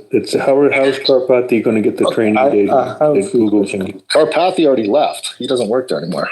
Okay, how is whoever's there at Tesla going to get the same quality of data that Google and Microsoft can get? Google on Microsoft general and broad topics, not just on non-driving. Jimmy, the challenge is on non-driving topics. How is Tesla going to lead in AI if they can't get that data? And they can't even lead in self-driving. Let's say they go to the lead in self-driving and robotics. That's a huge ask because there's a huge field in both of those. But and you leave that over to the side. Stop for a second. Do you think it's a car or do you think it's a robot? I don't think they can be in the lead for robotics, man. I think he's biting off more than he can chew. But let's say they're in the They're one of the top robots. Let's just. No, I'm saying the car right now, the Model 3, let's just say stack version 3 or version 4 in their stack in terms of the computer inside of the car, the actual computer that runs the car. Mm-hmm. What? What do you think that car is? Do you consider that a car or do you consider that a robot? I mean, it's a self-drive is a robotic system. So, I mean, it's a AI robot. It's an AI system. You could consider the car a robot. The sensors that are on the car are just cameras. Jimmy, stop pumping your bags of Tesla, man. This is a challenge. It's not about Tesla. That I'm trying to ask you. In non-driving issues, okay, how is these guys going to be the leader in AI if they can't get the non-driving data? They don't have any non-driving data. That's not at their fingertips. They're not Google. They're not Microsoft. They have all of the non-driving data, those two companies. Elon craves that. If he had anything close to that, he wouldn't have that shitty Grok. Right, Jimmy? So he's got a bunch of tweets flying. Wait. Honestly, I have to say, he would buy a company wait. If I could just say, if I could does just Twitter have any data? No, Twitter doesn't have any data. Twitter's really good, but they should have done better. I have to say one thing. I'm sorry, wait, there's no data at Twitter. Twitter's different. Yeah, wait. Twitter generates nowadays more posts than Facebook does. But the problem is that Elon Musk, because he's cheap, he hasn't invested the money into Grok to utilize that Twitter data. You said Twitter's different. Yeah, but it's just a shame that he has no data. Like, it's sad. You can't include the Twitter data for Tesla. There's two separate companies. I mean, I know we would like to, but... Wait. Is Twitter a public company? Oh, no, wait. Is it even called Twitter anymore? No, it's called X. Is it a private company? Okay, so you give him all... Who owns most of the shares of Twitter? I mean, X. Is that the Barron Fund? If you could use Twitter's feed, you'd be the king. If by chance Twitter's actual information was higher quality information than what was coming through, which is damn near impossible because no one's doing anything professional on Twitter. It comes down to the same question I challenged you about the car. If your car is doing only 10% of your stuff all day, the same way Twitter is only doing a few percent of the activities, very few activities going on there that could Right, there's no activity on Twitter. There's few activities in the spectrum, in the percentage of human activities, of the percentage of the day's time spent. The applicable data, and Twitter is going to get, no man, go look some recipes up. You'll find some bullshit. You'll find nothing on Twitter. It'll be some recipe from 2016. If you look up Gustav Klimt, you'll find a scattering of a few pictures. If you look it up on Google, you'll get every painting Gustav Klimt made, and all of the Actually, where does Google get its data from? From the websites and from all of the existing websites and bookmarks. Putting in search, putting words into the search box. You mean like Google Images that scours all of the WordPress websites that exist and pulls them in and calls it Google Images? Well, whatever it has, it's more than what Tesla has, Jimmy, and it'll always be more. Over the next 10 years. Jimmy, I can't believe you're arguing this. Google, yes, it pulls images from almost every running website on Earth right now. And so that's an extraordinary amount of images and unique images that do not have to do just with the road and the areas around the road, like the sidewalk and stores around the road and signs around the road. So, even with your own example, Jimmy, Google just has such a larger database.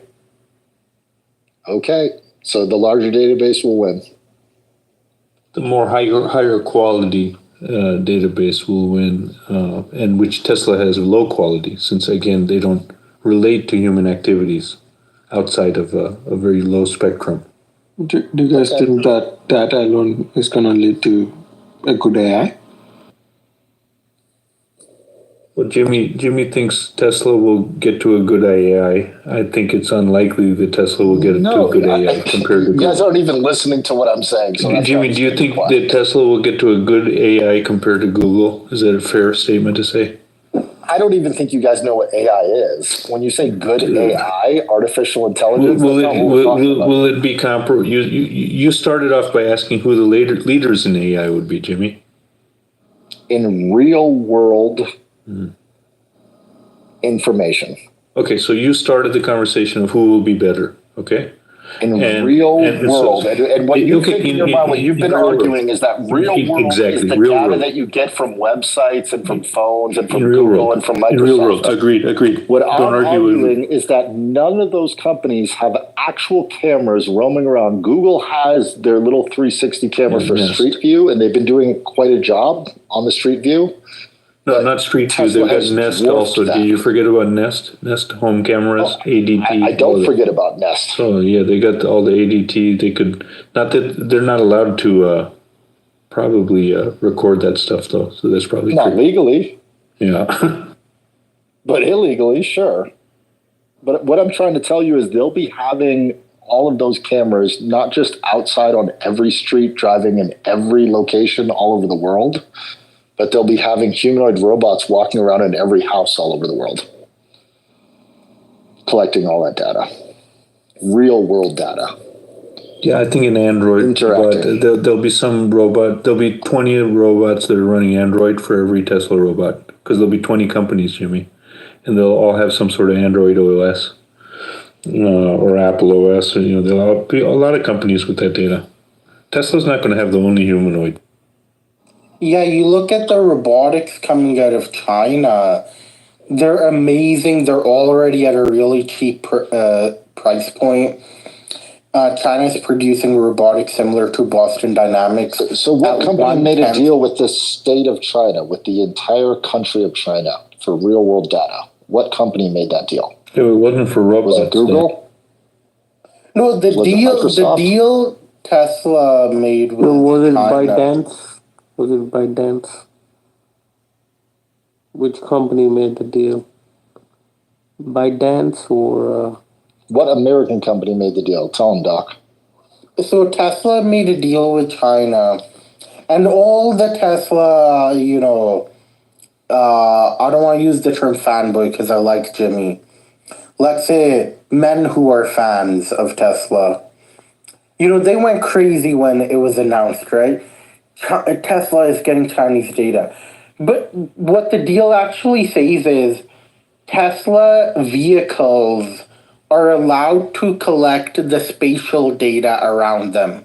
So they're allowed to collect the data of where a stop sign is, of where, a light traffic system is. They're allowed to collect that type of data, right? So it wasn't like, Tesla got the data of Weibo or Hawaii or something like that. It was just like when Tesla cars drive around, they can collect the data around them using their sensors and cameras. Okay, that's what you think. Tell me where I'm lying, Jim. How many cameras are on the Tesla? I think 15. 10. Okay, somewhere between 10 and 15. What are those cameras? You're saying they're not just collecting video from all those angles? No, they're collecting video, they're categorizing images. It's even got light Who's categorizing the images? And how is that stack? No. What part of the stack that's categorizing those images, how does that work? I'm gonna guess it's AI. What type of AI? A CNN convolutional neural network or some sort of image recognizing GAN. There's all sort of different frameworks, Jimmy, but it's got a stack on it that it does recognition, and Bottom line is, it's got the best feed of visual information on the road. Fine, it's got the best feed. They'll have the best. But it's AI not just the best by a little bit. How many? Dude, stop bullshitting! Stop bullshitting your fucking stupid Tesla bags. They're not even totally. They should put out a PR that they're ahead of Waymo, or show me the article where they're way ahead of Waymo. Or the Chinese self-driving companies, right? You're saying Tesla getting this Chinese knowledge is so extraordinary. What about all the Chinese companies then? Oh no, wait, we have to wait for the 15 cameras to start. They only mounted the 15 cameras, Sonny, it was last year. So when they train on this 15 cameras, it's going to be the special fucking Tesla. AI. Come on, man. You're probably stuck on some bags on Tesla. I don't know how, but you sound like I've been there. You need to get your head out. I wish that was the truth. I wish that was the truth. No, I'm glad it's not. I wish I was stuck. I wish I was a stupid Tesla fanboy, because that would be awesome. No, I mean, are you down on your holding or are you up on your Tesla holdings? I'm not in it to be down or up. I'm in it for the long run. I know, but are you down? Yeah, that's what I'm telling you. No, I'm not actually. I got it a long time ago. Whatever. Down so. Do phase. I'm not down or up. I'm in it for the. They're down. You're down bad. No, Doc, I'm not. I bought it in 2016. You can look at my chart. It's not what I'm trying to say. You guys are just like not even getting it. You guys just don't. No. I get it. You're hooked on Tesla. You've taken. No, I'm not. You've taken a complete beating for the last 2 years. No, I have not. I haven't taken a beating at all. Well, I mean, how could you not? The stock is really not done great for last year. So you've been beaten down for a year. No, I have not. What are you talking about? You've got this 30% kick up over the last month, and you are 15%. You're feeling back like you're. Are you seriously at 417? Yeah. Last time we talked, you were like 350. Really? Yeah. Wow. That was like 6 months ago. 4 to 5 a week, though. No, it's not 4 to 5 a week. It's. What are you talking about? Like, how many are you averaging a week? A week, probably like 1.5. No, right now it's 2 a week. That's still pretty good. I mean, if that's what you're trying to accomplish, I mean, that's good. Those are good numbers. I feel like that's low for you.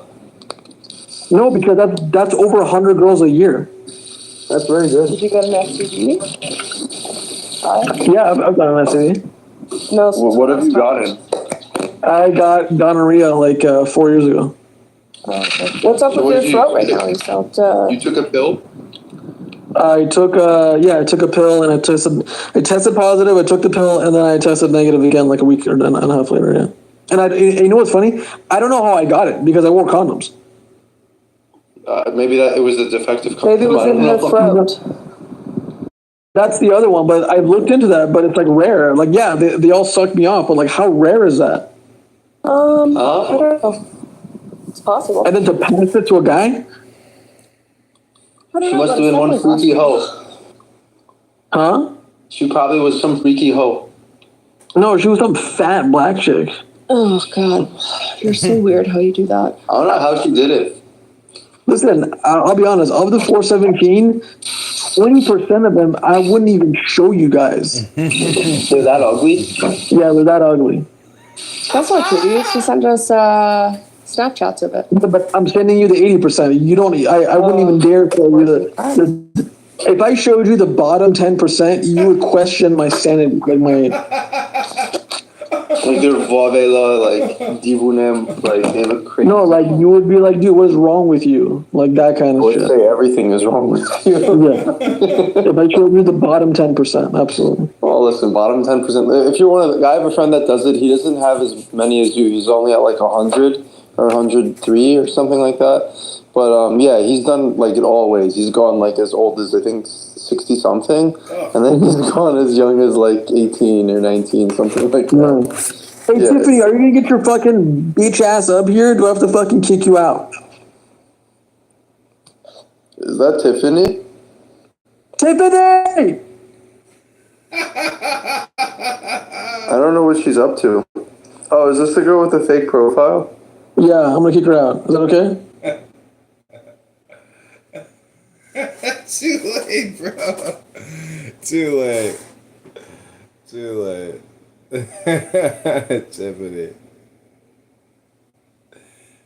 Tiffany strikes the other side of the peninsula, but it's like straight in from Cabo, kind of, and like we were going to go to like La Paz, but the marina's full. It's pretty expensive there too, but Mazatlan looks pretty.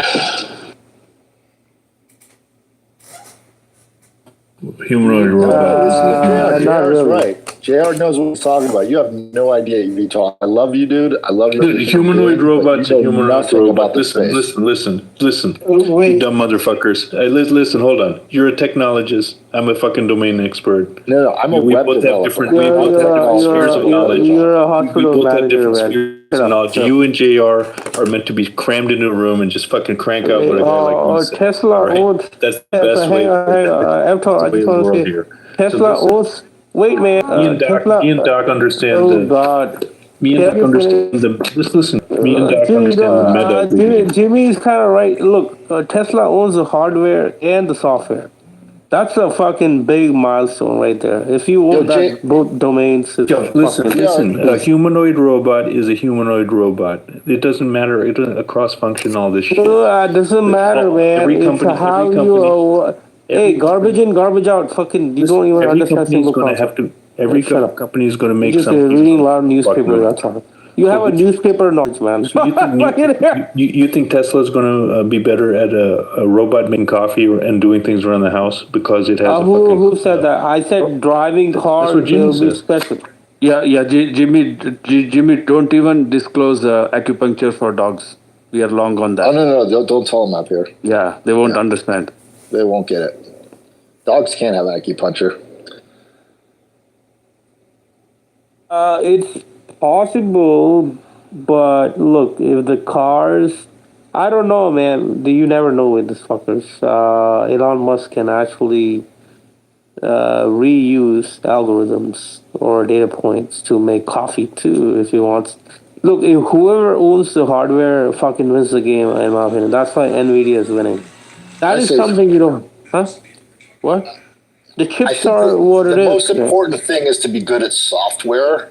And if you're really good at software and you own the hardware, then you become Apple. No, but you need to have those chips, Jimmy. No chips. And they're making their own chips. Yeah. That's what they've been doing for the last 6 years. They've been making their own chips. Yeah, that's why you have chips. And their chips are not as good as NVIDIA's, which is why they're buying the Blackwell chips. But when they surpass with their chip, which will be probably 10 years from now. Who's they? We'll NVIDIA is the only one that's making. And Tesla is not making any chips. Tesla is buying chips from NVIDIA. No, they're making their own as well. They're doing both. Like what? Where? Like, show me an article where they are. Sure, I'll show it to you, right? I'll put it in the chat. There's, I thought they were getting all their chips from NVIDIA. Unless there was a gigafactory they were putting up, which I may have read briefly. Yeah, that's where I'm getting frustrated because it's like, if you don't know what they're doing, then you don't know. It's in Forbes magazine. Is that a good enough source for you? Look, only if Tesla. Are you talking about Tesla Dojo, where they cram 25 TSMC chips onto a plate? Yeah. That's not what they did. So it looks like they did. It looks like a TSMC, builds the chips on there. You said they build chips. This is not a chip. No, I said they will be building their own chips. They're not building their own chips right now. The Dojo computer chips are not fully made by that company, but what I love about the Tesla company is their vertical integration, and they will be making their own chips. They're not doing that right now. 100% their own vertical, but they do have that process intact, and they're working on it. And that's why they're buying NVIDIA chips. I love this guy, Elon, JR. Look, you cram 25 chips into one, and then you call it Dojo and say you're making chips. Brilliant, right? Dojo supercomputer designed for training Tesla AI models with massive amounts of video data collected from the fleet of vehicles. So yeah, I mean, these are all video, man. Like these are all transportation type When will, data points. when will Elon be run for president? He doesn't need Of what? Why does he need? He doesn't need, yeah, let's get out of here. I think everyone hates on it because of Elon. They don't actually look at what the company's actually doing, like how their supply chain works. No, we and their look software for the supply carefully. chain. Listen, I've been in and out of Tesla stocks in 2012, 13. Why'd you get out? Well, you dip in and out, dip the toe in, toe out, made a good triple off of 25K or something small. But, you know, I was a young guy. I don't have that much. Bottom line, when he came out with the solar, he did the solar deal, then came out with the shingles. He looked fat, bloated. He looked questionable to me. I ditched it, and I never looked back. Fair enough. That's just how it goes. That But was he's your kicking experience, that's ass, not man. my experience. He's kicking ass. It feels like as a company is fine, whatever. But I'm as a highly AI, skeptical of the over-promising, under-delivering, because I've experienced that quite a bit. But I am more into the people that he's attracting right now, and I'm more into it for 5 years from now. Yeah. I don't think that they're going to have an easy road for the next 5 years. I think they're going to fuck up the robo-taxi thing. They're going to have some major problems in the next 2 years. They're going to fuck up the humanoid robots when they first come to market. But I'm in it for the long run. That's my point. Does that make sense? no, it's a compelling case. Compelling case. I think. Thank you, man. I think he's gifted. I mean, it's amazing what he's doing with all No, these I don't other think companies. he's very gifted. I think it's the people that are attracted to him that are gifted. You're not scared to spend the money when you need to, which is what he'll need to do if you want to get into this business. Absolutely. And he just did. He just spent a shitload of money.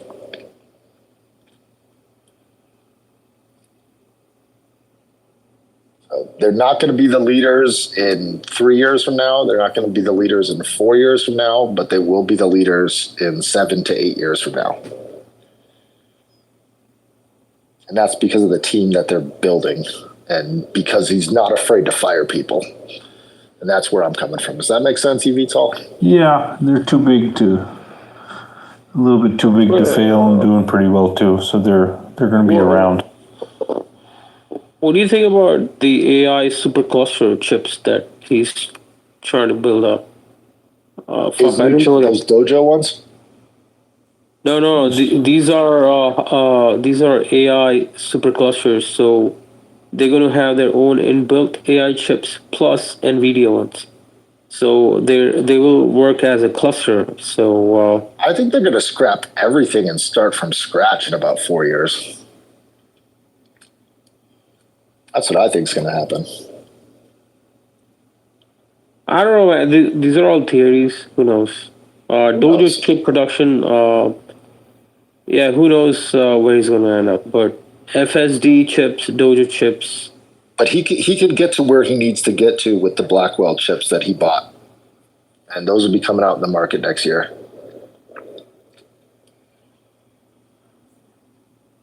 And he already has a path forward. So I'm just saying everything is set. It's up to the company if they want to fail.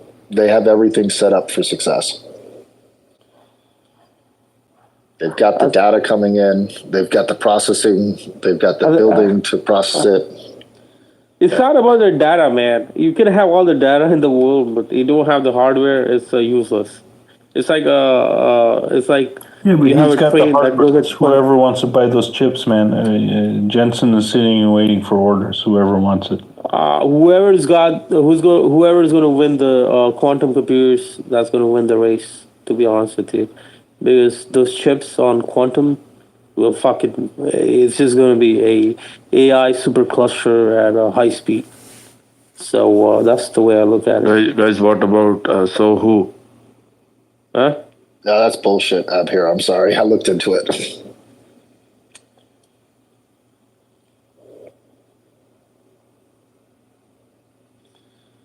Yeah. Yeah, I mean, he's not going to hire you. The question is, who can iterate fastest? That's the question. Who can pivot the fastest? That's going to be the winner of the game. I'm scared about China, man. Well, this is what I was just China. thinking. I was just thinking about that. I think the Chinese are at a big disadvantage because Jimmy just asked a question: who's going to iterate fastest or who's going to apply fastest? Okay, so you imagine a world where the tools are everywhere, okay, at a low price. Then it's about the narratives and who's speaking in English. And this is where we came back to this conversation we were having a week ago. Okay, it's about who is applying.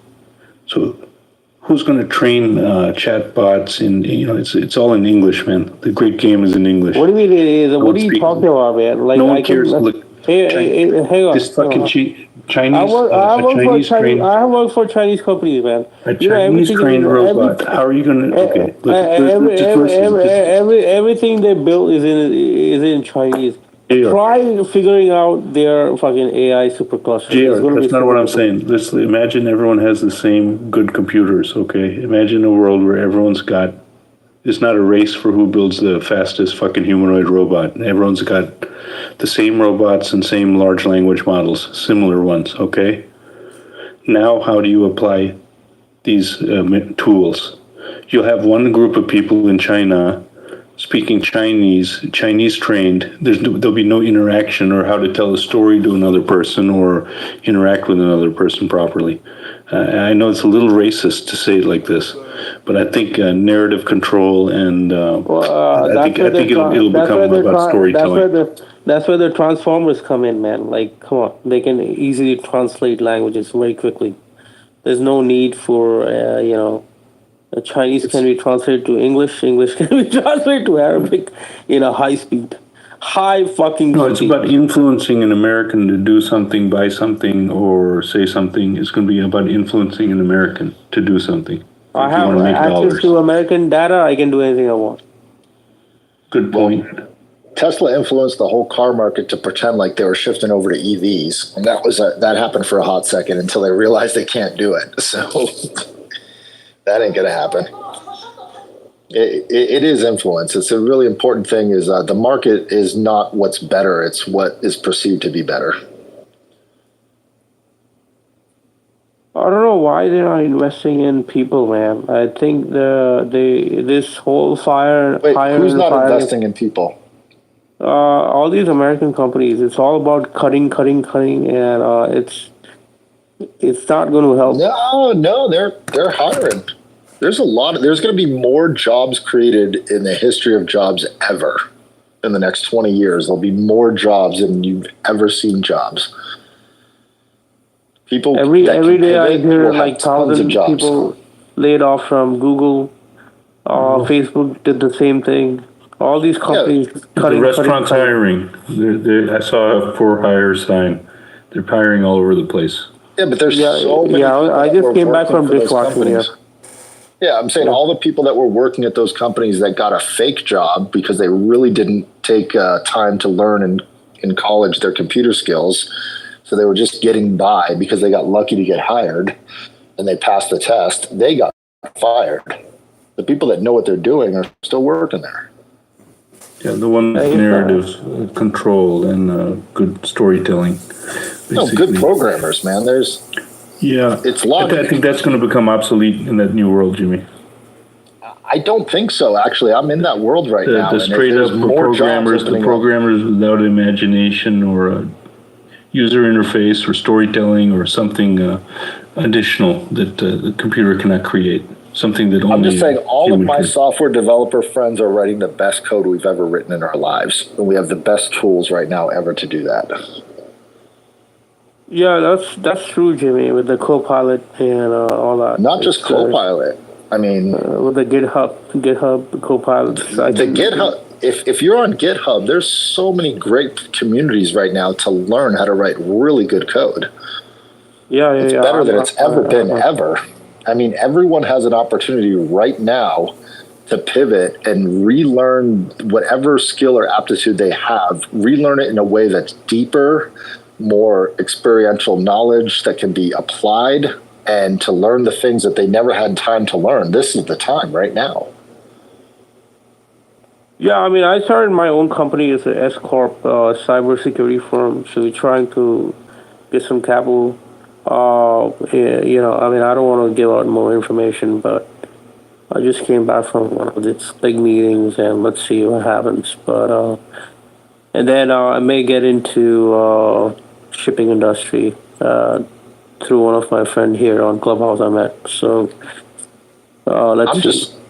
I'm just trying to spread the word that there'll be more wealth created. I'm not saying they can sustain it. I'm not saying there's a smooth path to it, but there will be opportunities that never existed because of the way that the technology is moving. These jobs just didn't exist before. So there's more jobs that will be created in the next 10 years that we've ever seen. Ever. And they'll look a lot like people with these goggles on training these humanoid robots. They need real world people to do the training for all of these data sets. I'll be training the dolphin robots. Absolutely, man. Do you know about the Earth Species Project up here? I think I came across it. Yeah, check it out, man. There's a lot of work right now translating all the sounds of all the birds in the world. Dude, there's more work to be done in the sciences than ever before. Can you translate birds in English? Like, if they say something and I translate that back in English? You can put it into a transformer, find the edge cases, and use a vector database and find out where the overlaps of the different sounds are. And if you are the first one to crack bird code and you can control a flock of birds, holy shit, dude, you'll make a lot of money. Yeah, and what was it called? Which bird project?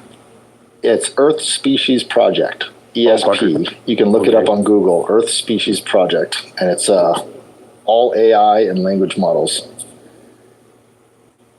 Nice, thank you. Yeah, I'm just saying, if you just open up your imagination to all the possibilities of all the industries that could change the way that they do business right now to a more efficient way, you'll see that there's more work than has ever been had in the history of humanity right now. And there's 3 billion people right now that have to fucking live in a mud hut and use like wood to fire up their fucking stove right now. And all those 3 billion people, they would love to have a real gas range or even an electric stove. And those people, you could sell them those things and manufacture those things and make more money than you've ever made ever.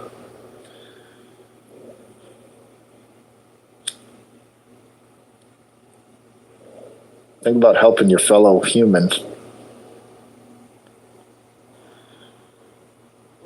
All right, who can tell me who this artist is? Who can tell me the artist? That's Klimt. We all know it's Klimt. And Jimmy. Oh, sorry. Not you.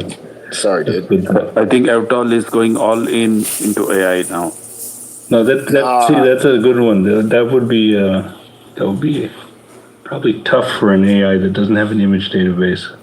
Hey, EV, to pivot the conversation, did you see Terrence Howard and Eric Weinstein today on the Joe Rogan podcast? It's dumb as shit. Even the first. It's not dumb as shit. It's totally dumb. It's totally contrived. This Joe Rogan. No. Did you see it? I'm asking you, did you see it? It's one of those things that's like, before you saw it. It's one of the original Terrence Howard thing. No, the original one was retarded, and Eric Weinstein spanked him. He spanked him today. Yeah. Did you see the spanking? Listen, I saw a couple of the clips, but I'm not going to watch 3 hours of that shit just to watch Terrence Howard get spanked. Okay, forget. First of all, why does Terrence, in a civilized society, why does Terrence Howard need to get spanked? Why does an artist who's speaking? No, you have to watch it and understand. The spanking wasn't a bad spanking; it was a good spanking. Yeah. And I don't understand why it's a topic that I'll tell you why it's a topic. Because that Terrence Howard guy is not stupid. He's a smart dude. He's not smart. So even saying he's smart is a cope that's weird. No, he's very smart. He's quite intelligent. I don't think so, man. Well, if you watch it, you'll see. He's a very intelligent dude. And So he wins out on this Rogan. He comes out looking really good, is what you're saying? I'm not into how you decide how he looked. I'm telling you, Dude, I don't want to watch it for 2 hours, but I mean, so what there's something deeper to this Terrence Howard story, basically.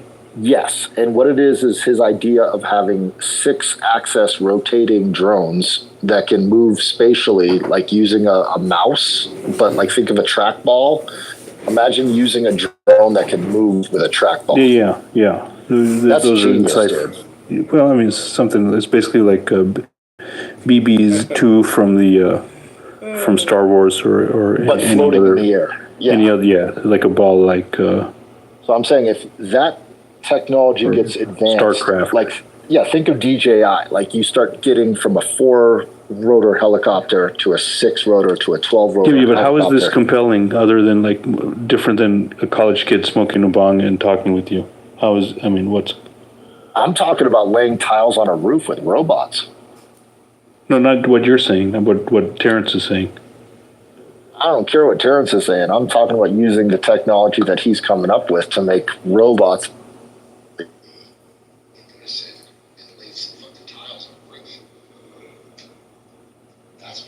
Haven't you heard of these guys named Mexicans?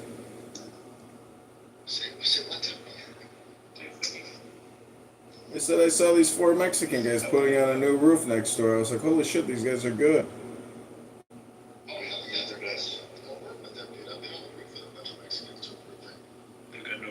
Well, why don't they stop working on the roof and learn how to code? It's a great opportunity for them to learn how to pick up coding, so maybe they could get a job at Facebook or Microsoft or Nvidia someday and, maybe contribute a little bit of code, just a little bit of code and make a nice salary, just a little bit of code.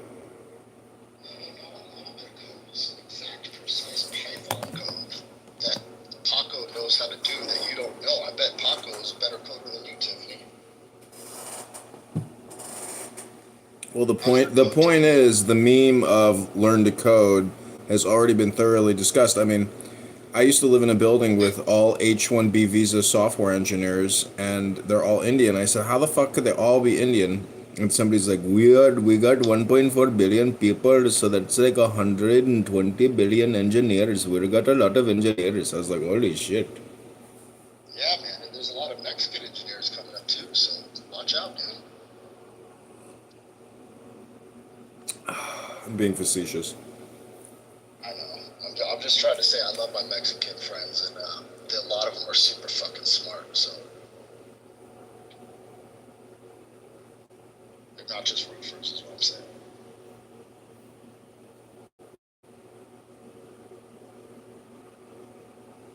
But yeah, for real though, I think everybody should not learn to code. They should learn how to use logic and combinatory logic and understand how that relates to ethics and philosophy, and then they'll have a job in the next 20 years. Maybe they would be grad students and gave them a coin that was heads 60% of the time and tails 40% of the time. That was the experiment. And these were quants and different econ grad students, okay, at the university. And you just had to flip the coin, and you got 30 minutes, and you could flip it for whatever you wanted to, for even stakes on $25. And they started everyone like that. The kids are so fucking stupid. 60% of the time. It's a 60-40 coin. They hand over it to you, and with $25, and say you get one-to-one. You bet whatever you want. You got 30 minutes. Okay, it's a risk of ruin test, basically, to see if they could figure out the good sizing without getting into the minutia of it. These fuckers did all sort of stupid shit, like even bet on tails a few times just to see. Tails was 40 and heads was 60. It's given in bold letters. The heads is 60%, tails is 40%. You bet accordingly. It's giving you, open season on $25 in 30 minutes. Everyone, most of the people went bust. There were a bunch of people going all in and martingaling the whole thing. It was redonkulous. Like I said, as grad students betting tails after being told it's a Yeah, but grad students don't know how to think for themselves. That's why they're grad students. If they could think for themselves, they wouldn't pay all that money for an education that they can get in a fucking library. The general state of people, they don't know what the fuck to do or how to apply. Yeah, because they're just told what to do. They're not actual thinkers. They're not using their own brain. So there'll be two sets of these AI, one for the thinkers and one for the drones. Dude, there'll be hundreds of sets of AI. I could train a system to work for one set of people and it would do a great job, but then you try to use it general purpose and it would do a terrible job. So how do you think all this will play out in China? I mean, like, which countries will fully adopt a more fully automated system more rapidly? Is it China or India? I think the whole world's going to adopt a fully automated system, and it's going to be some parts of the world will be protected by China, some parts will be protected by America, and America and China will either make an agreement or go to war. Aging first, youngest last. I say war. War is inevitable. It's in the writing. It's in the stars. It's always going to happen constantly, chronically. Right, but it's not going to. We're already at war. Yeah, good point. Never mind. Look at that, Tiffany. Yeah, I mean, that's the truth, is that, like, I'm doing a thought projection into the future, which is essentially still the now, and so whatever's happening now is exactly what's going to happen in the future. It is funny. Did you see what Putin said after the debate? No, what did he say? Like, oh, it looks like American people don't trust their legal system or their political system. So let's see how it goes, because we'll work with anybody. We don't give a fuck. Whoever becomes the leader of America, we'll work with them. But it looks like their people don't trust them. And that's the war that's going on. I just went in that other room to say hi, and there was a lady in there telling a story. And she goes, oh my, it was the Biden face with the red circle. She goes, oh my God, change it. Oh my God. It was some older lady. And I was like, oh, I'm sorry. I'm going to change it to this. Dude, everyone gets so triggered and biased because they don't have the information. And I don't understand the information age. Well, no one has the information, right? It's like both parties have the information. They're making two different things out of it. You can do your own research. It depends on what you feel, though, as a human. Yeah, I guess so. There's just so many sources out there to cross-reference, and then if you take your time and do that, I'm not saying you're going to get 100% of the information correct. Look at just like Biden looked really bad. Like it was 20% of the Democrats.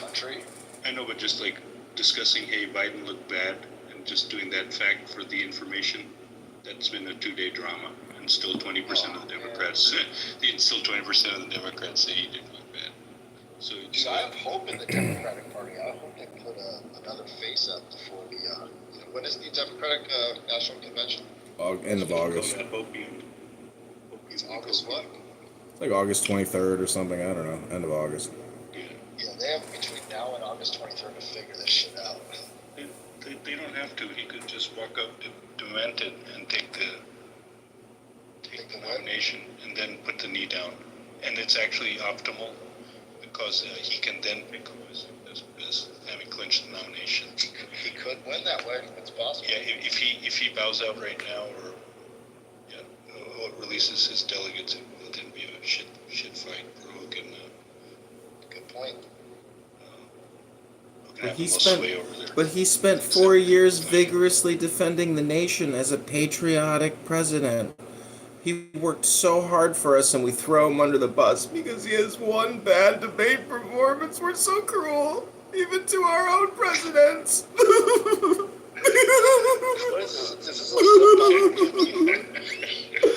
Oh, we're so cruel. We eat our own. We're all cannibals. It's disgusting, but I love it. Yo, Tiffany, do you run around being a Karen on this app? What's your deal? I've just been trolling this app and prank calling it for years. Yo, nice job. Filming. Nice job. Yeah, I've been filming a television show. Thanks. I'm an actor. The wife afterwards, Joe Biden, did it, Joe. You did it. We did it, Joe. Every question. We did it, Joe. He fought for you for 4 years. If we have to go to war with China, we need a strong leader. That's for sure. If we're going to war with China, we need a strong leader. I hope we do not go to war with China. Could you imagine like a year, like literally going to war in the Pacific again and joining up with like the Filipinos and the Japanese and like waging some stupid war against China for no fucking reason other than because the economy demands it? There's no alternative to like starving off an insurrection internally against, you know, the armed mass population of homeless people. That's the end. When we start recruiting Gen Z, no, stop, please. We're not going to war right now. We're not ready. Well, if World War III does break out and they actually have to recruit millions of infantry soldiers, you know, for basic training, oh my god, I can't wait to become a general. I'm sorry, this is comedy right there.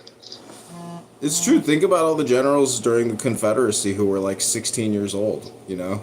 They didn't last very long, but they were generals for a hot minute. It would just not work out very well. But everyone's resources would get depleted. I recently got promoted to general. Oh, congratulations, general. I hope you make it. Charge! Charge, maggots. Oh, hey, Zach. Zach's in the room. Hi, Zach. Do you want to come up and tell us about Jesus? I love Jesus. I'm not making fun of you. I'm just imitating you. Hi, Zach. Hey, man. I love Jesus, too. I love Jesus, too. I love Jesus. I'm just teasing a young guy who's... What's your favorite thing about the Christ energy? What do you love most about Jesus? I like how most people don't get Jesus, meaning that if you talk to your average Protestant, they are so sin obsessed as opposed to universally obsessed. And that is what, like, I can't stop laughing about when I hear them go on and on about sin and sin and sin and original sin and Jesus, how, you know, he took the sin when he got crucified and all. That really the message of Jesus is like sin and that through his crucifixion we get eternal life? It's just, it doesn't work. It's not mathematically correct. I got the love thy neighbor as thyself kind of message. That was the Love thyself? message I got from Jesus. You said love thyself, Love yeah. thy neighbor as if they were you. Like, you walk a mile in a man's moccasins. Like, look at what other people are going through. You know what I mean? Like really love your people around you in your community. Like, It's easy to say that, you know, until something happens, and then you're like, all right, I hate everybody again. So no, it's not easy, dude. It's fucking hard, bro, to go around your community and like fucking listen to everyone's sob stories. It's hard. You have to be like Jesus. yeah, but what I'm trying to say is that anger management is the practical application of the cosmic consciousness. So like if you are going to go and listen to everybody, Clown House really helps speed up people's intuition or ability to communicate clearly, effectively, succinctly, and quickly. We don't, you know, you can waste your time in the real world, but on this app, people want shit, you know, flowing quickly.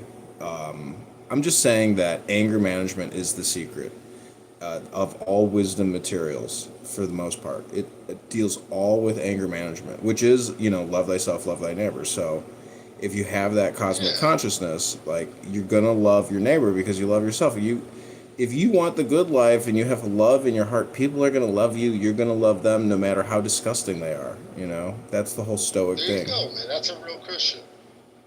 Yeah, a real Christian will wash your feet even if you have leprosy and then suck you off, you know, and put a little fucking, you know, holy water on your schmeckle. I mean, That's a really nice Christian. that's a really great Christian. So there's really great Christians out there, and I'm looking to meet some of them and bring them to my boat this summer and make sweet, you know, passionate love to the lady of our victory, Fatima.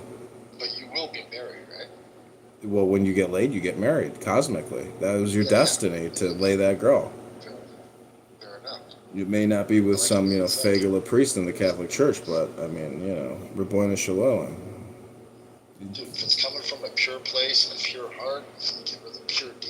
Desperate times require drastic measures. We're dealing with a society of clown Democrats that look at their cell phone 18 hours a day. I'm at the gym and everybody's looking at their cell phone. I'm like, your necks are crooked. You're supposed to be here working out and you're screaming about something you're looking at Instagram while you're fucking supposed to be working out. It's like, fatty, work out and vote Trump. That's all I'm saying to people nowadays. I only have two things to tell people is go to the gym, fatty, and vote Trump. That's it. I don't have anything else to preach or prophesize or pontificate about. Just go to the gym and vote Trump, fatty. That's it.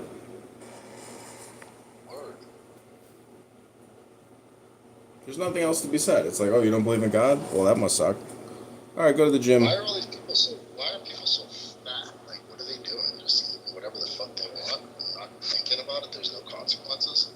It's like a multi-year fat plan. You don't just get like fat overnight. It's been like a progression of fat, absolute unit accumulation.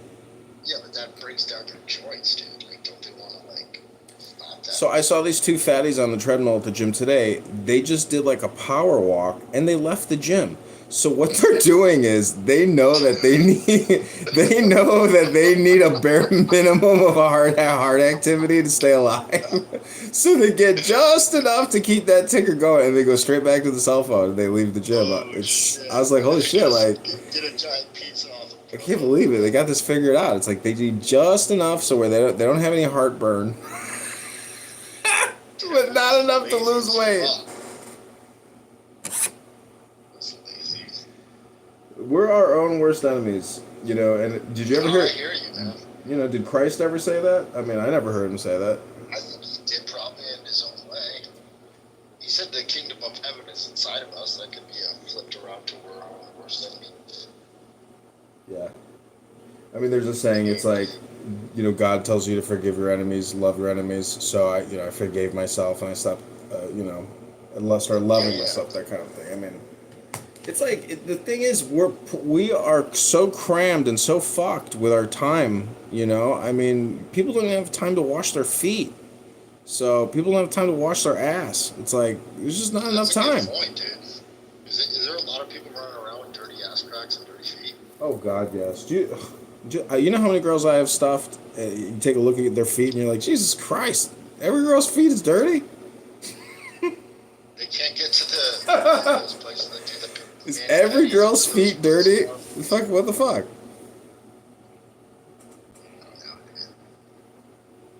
It's probably, I think you're onto something with the time allocation.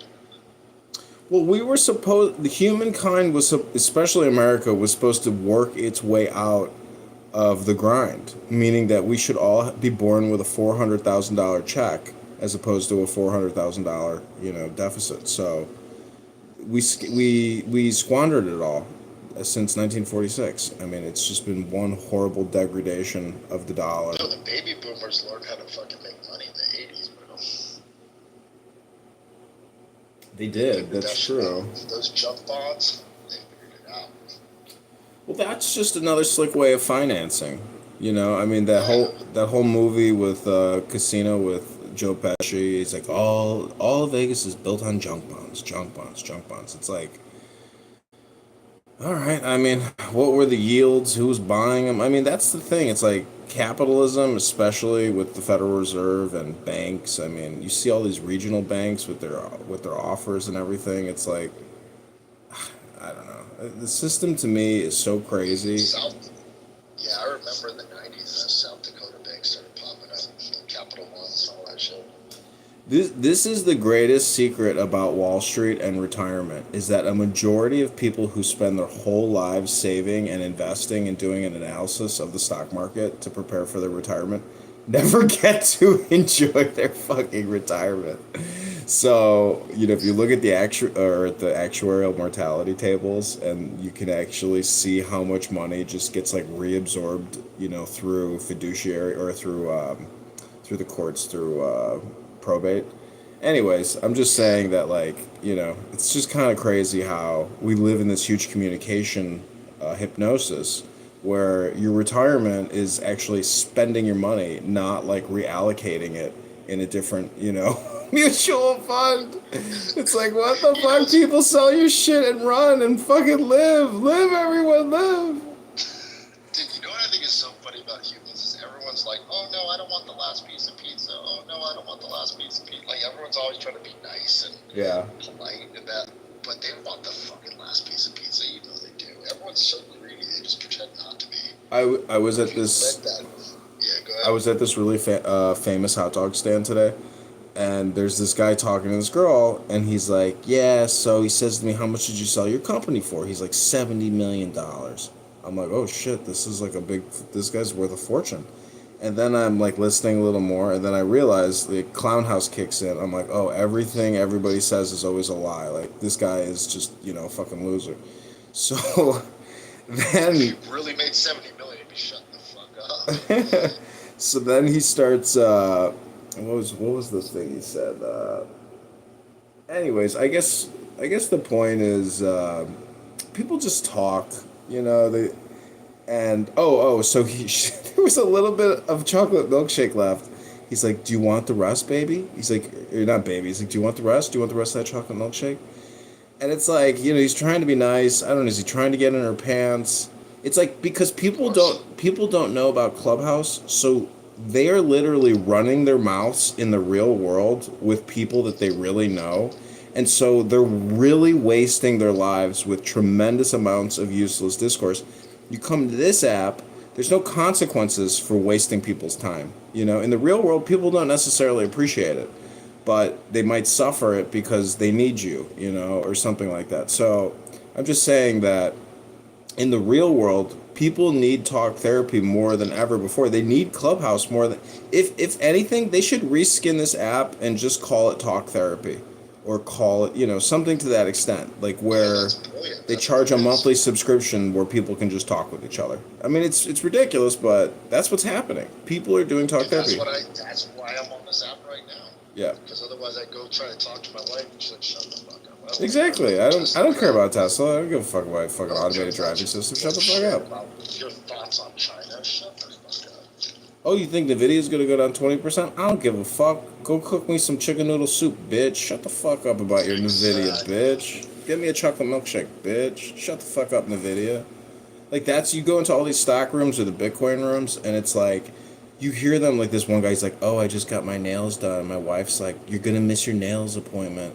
And I'm just like, do people really give a fuck that this faggot is sitting here saying this stupid shit like in a Bitcoin room? Like it's a culture or something of being a dandy, of being a rich person. It's like, do you really have, like, are you a classy person? Are you really intelligent? Are you just showing off your vast wealth? Like, but really not saying anything? Are you just an empty hole in the ground with no soul, no philosophy, nothing? That's the thing about these Bitcoin rooms. It's like, I don't think a lot of people have the money that they pretend they have, and they're just delusional and LARPing here, and they go, hey, this thing is all a LARP. But anyways, the whole point, the whole point is, it's like, we're playing a word game here, and people can't admit that, so, Yo, can I call you Southby instead of Tiffany? Because I find it weird calling you Tiffany unless you've transitioned. I've fully transitioned. My name is Tiffany Sotheby. I'm a 96-year-old black woman living on a pension. I recently had a bottom surgery. I have to milk my prostate every day. I vote Democrat. I'm just saying, I'm going to call you Sotheby. Is that cool? Yeah, Sotheby. Okay, so check this out, Sotheby. I think what scares me the most is not what they're lying about their money, but if they actually have it. Yeah. That's even more scared. Because that just means that they have no fucking clue what to do with like this 80 grand here or this 130 grand there. They're just gonna lose it as fast as they got it. I just wish there was like a teleportation device where it's like you listen to people run their mouths on this app, and then you could all of a sudden like appear behind them and see where they're at and what they're doing, and then you're like, oh shit. You're like, oh shit, this place is a pigsty. It's the same as the rest of the internet. Yeah. I don't know, internet. So when I go to the gym, I don't even bring a cell phone with me anymore, and when I drive my car, I don't even bring a cell phone. It's like, I love leaving my house without a cell phone. It's like fucking fully liberating. And Brilliant, right? yeah, and then you see everybody else using their cell phones, and you forget about it. How like you're chronically using your cell phone as well when you take it with you everywhere you go, because you're like, oh fuck it, I'll kill two birds with one stone. I don't want to waste my time. But it's a trick. It's like you're not in the present moment, so you lose a tremendous amount of observational, moments. I mean, just listening to what people are saying. I mean, I love listening to what people are saying in the real world. You want to know my secret, Sotheby? I turned off my email in 2012 and I stopped all my notifications in 2017. Yeah. So I have a regular iPhone, I have an Android phone, but I just don't have those things turned on. But when I need to, meaning if someone calls me on an actual phone call and says, hey, go check your thing. Oh, yeah, no problem. Hold on. Boom, boom, there it is. But I'm not checking notifications or checking emails. I haven't used email since 2012, bro. Like, I don't need it.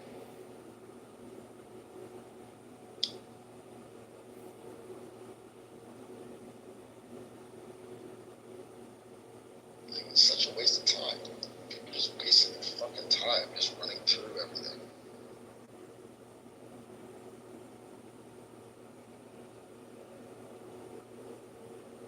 I'm just saying, keep your phone on. You don't need to use it. Does that make sense? Well, so video is the big thing, and it's always going to be the big thing because you can look at one picture, but when you watch like a 10-minute video, I mean, you're looking at like 360,000 pictures or 3.6 million pictures or whatever it comes out to. So the data transfer in a video compared to a picture, and the amount of gigabytes that go into your head when you watch a video versus like looking at a picture. I'm just saying that video information transfer is very unique. It's a technology. I mean, it's very interesting, especially all this live streaming stuff. I got YouTube Red in 2015, man. I've been using that. I curated my YouTube so perfectly. I'm so happy with it. I love it. Does it have Epic Spaceman? I'm here. Did you watch all of them? No, just the last one. Oh, dude, watch all of Epic Spaceman. That guy's that's the shit.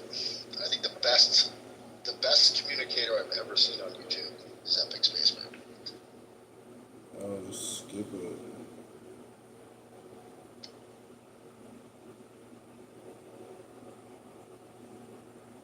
Yeah, it's 10 o'clock where I am. I had to smoke a joint and go to bed. I'm like, this conversation's crazy. Well, keep trolling, Sotheby. You're doing a good job, man. I like your style.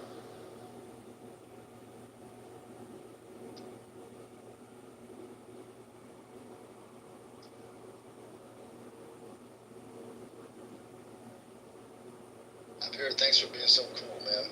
I don't know, those eVTOL and that dog guy, they were about 2 years behind. What was that? We had a conversation for like an hour in here about real world AI, and they were talking about like AI from 2020. Like they don't know what's going on. They think they know because they read articles or whatever, but they don't know. Yeah, I don't know. I hear people using AI on this app and reading from ChatGPT. I'm just like, I'm like, have you ever read a good book?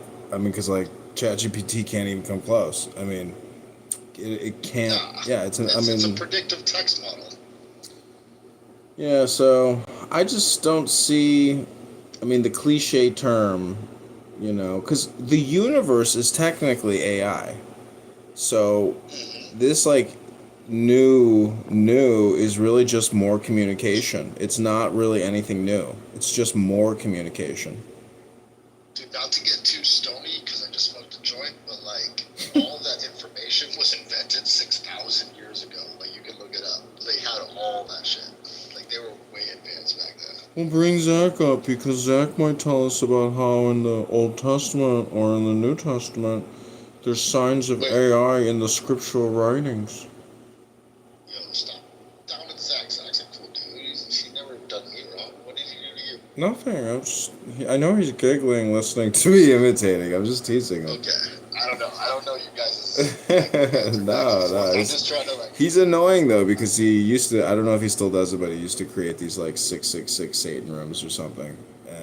But he was just inversing the titles to like troll people to get them, you know. Oh, okay. I've never had any bad interaction with Zach, so I'm gonna keep it that way. I mean, look at him. He looks like he's a Mormon and he's ready to cut my lawn and like, you know, pray for my gramps or my Grammy. Yeah, he looks like a good dude, man.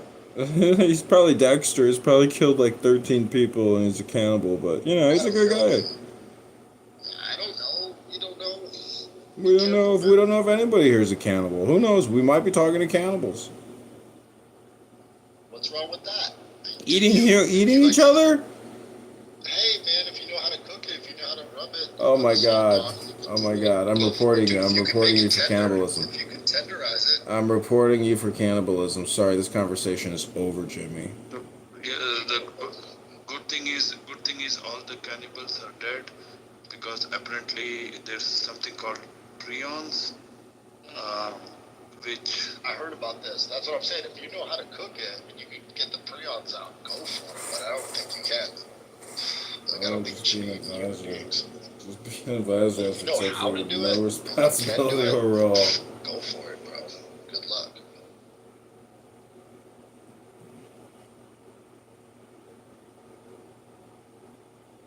I'll stick to chicken and fish and pork and beef. I'm good. Like, I like cows.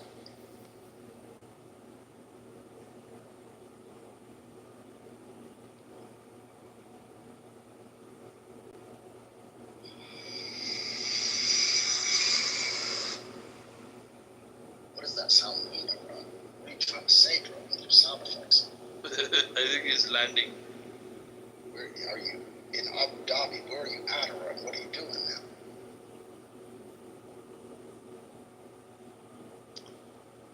Did you just land your plane? You know, we'll talk. Alright, y'all. I'm gonna go smoke some more weed and go to bed. By the way, Sotheby, if you ever go into those NFT Bitcoin rooms, just tell them to fucking buy bagels. That's what I tell them. Invest all your money in bagels. And if they go bad and get dried, No, you should buy Trump coin. Trump coin is going to explode. It's going to become the de facto currency of the country. I can sell you a bagel right now with cream cheese for $13. And into acupuncture for dogs. Acupuncture for dogs is a great idea. What about letting dogs do acupuncture on you? You ever think about that? Now that is next level, bro. Damn, train your dog. If you could train a Belgian Malinois to do that shit, I'd be impressed. Imagine a little chihuahua crawling on your back, sticking a needle in your back, and you're like, oh my god, chihuahua. You just released a ton of neck pressure. C-17, yeah, they can hit the right Chihuahua. And they can do it in a way that actually hits the nerve properly. That'd be a chihuahua worth some money. This is kind of an amazing thing about GIFs is that you can transmit so much information through a PTR and a GIF. It's just, you know, Oh, hell yeah. it's amazing. Information transfer, yeah. Now is, yeah, dude, the fact that I get to come into this room and just talk shit and I meet you and you're just talking shit and then we're like fucking beep, we just click a button and we're back to our regular lives. This is what I dreamed of when I was 14, bro. If I had this app when I was 14, I'd be in heaven. Yeah, that's the problem with Twitter Spaces is it's more presentational, and so you can't really participate, which sucks. Yeah, dude, it's too formal. Yeah. Don't need that shit. I mean, I can't see how this app, I mean, I know how they can keep it going, but like, I don't think anybody would want to buy this app anymore. You know, it's like so. No, they fucked up. Yeah, they needed to sell it when it was the thing, when it was hot, you know. You know how they're making money now, Tiffany? Yeah, yeah. They're selling. They have relationships with real-time bidding exchanges, and they're selling your. Not only that. Yeah. Yeah. On top of that, the guy that started is from Google, and he made a vector graph database and put it against all the other social media apps, and they just grab more information on who knows who says what to who, blah blah blah.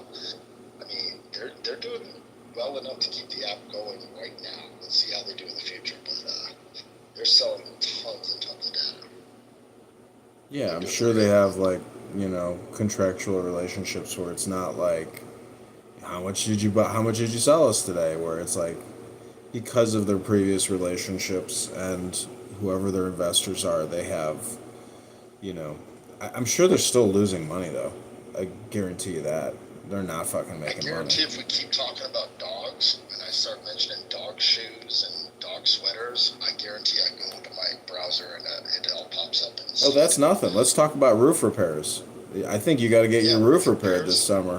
What kind of roof repair materials are you going to use this I wonder summer? if anyone on Google can give me a good contractor in my neighborhood locally on roof repair. Actually, I'm looking to buy. What's a Korean manufactured car? What are those called? Hyundai. Get the Vietnamese. Get a Vietnamese car. Really? Vietnam's manufacturing cars now? Yeah, they're called VinFast. Check them out. Oh They just wow. opened 2 factories in America. Oh wow. They're killing the game. I really want to go to Vietnam. I feel like it's got. I've been to Thailand and it was okay, you know. But God, I've heard great. Thailand's a bit crazy though. Yeah, it was It's crazy. a crazy country. Dude, they have a king. Yeah, oh yeah. I went to college with Thai Royal Cadets, who were like the smartest people in the country. And Thailand is killing it with the solar panels right now. so I said to this kid, they had an Orange Revolution. I was like, "What did you do during the Orange Revolution?" He goes, "I did information warfare." I was like, "Holy shit!" He works for like the attaché or the head of military intelligence for all of Thailand, and the military elite live like a very, very good life in Thailand. I've seen like based on his Instagram. And most Thai people are very poor, but there's an elitism in Thailand within the military system, and it's, you know, so my college, it's called the Citadel, I'm an alumni of. Many generals from Thailand came to the Citadel to do their undergrad. So when I go there, I can go through the alumni directory and like reach out to these generals, and like if you both have the same ring on, they'll be like, all right, you can, you know.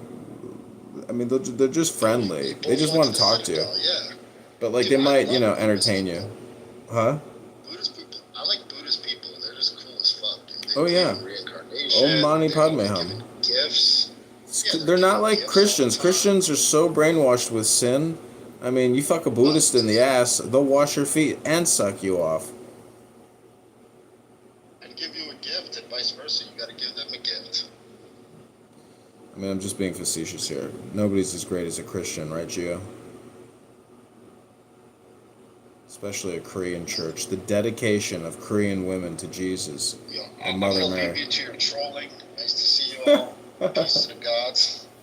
Have a good one, man. Don't lose any money in the stock market, bro. Don't go to the casino and play slot machines either. Those are just video games. Yeah, dude. Just sell bagels. Sell things that have a markup of at least 500 to 600. You know, one thing before you leave, I saw Larry King once at his bagel shop in Beverly Hills, and I was like, Larry! He's like, hello! And I was like, I love your bagels, Larry! He goes, thank you! Buy more bagels! And then he left with a huge bag of bagels. Dude, that guy knows how to live life, dude. He lived a good life. Yeah, but he lost a ton of money. I think it was like, I can't if it was divorce or what it was, but he had to start doing those So he got divorced, I think, like 9 times or something. Oh. Because you know how much money he must have made on CNN when he was doing the whole Bill Clinton, you know, thing? I mean, he was big time on CNN, this fucking stupid suspenders. He worked all the way until he was like 90. Well, I think a lot of people who came out of World War II have an incredible, they had or have an incredible work ethic that just can't be diminished. They're just workaholics. You know? Yeah, but you gotta pay, you're paying 9 alimonies. That's a lot of money you gotta pay. Oh, fuck. Yeah. Anyways, alright, we're going to Shalom. Yeah, you couldn't handle it, but yeah, be safe, dude. Bagels, what's up? Okay, Bagels, what's up? You know, I hate light cream cheese too. Full on, full fat cream cheese. Gio, what's going on? What kind of new analysis have you done of the proletariat and the bourgeoisie?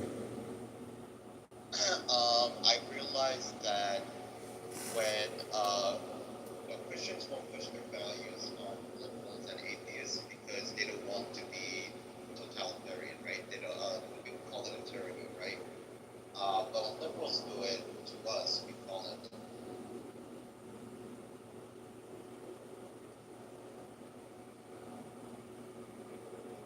So, Christians of America are gay.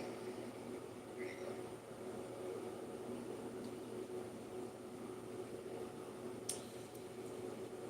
So I feel like when you have a conversation with a liberal, you just have to be very polite and a good listener and know that they're a clown person, but they're still going to want to talk to you.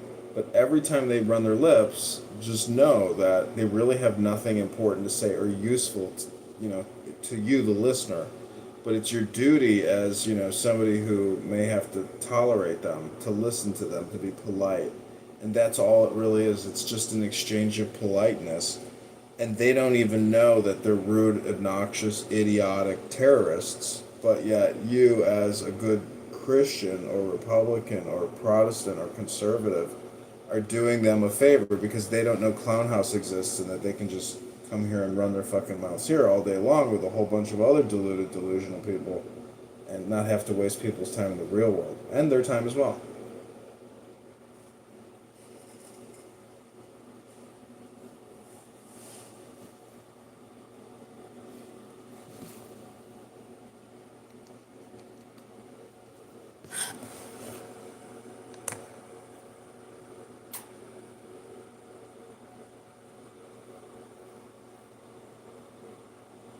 I'm using an iPhone 15 right now, and I gotta tell you, it sucks. And it's like, it's like a $1,500 phone.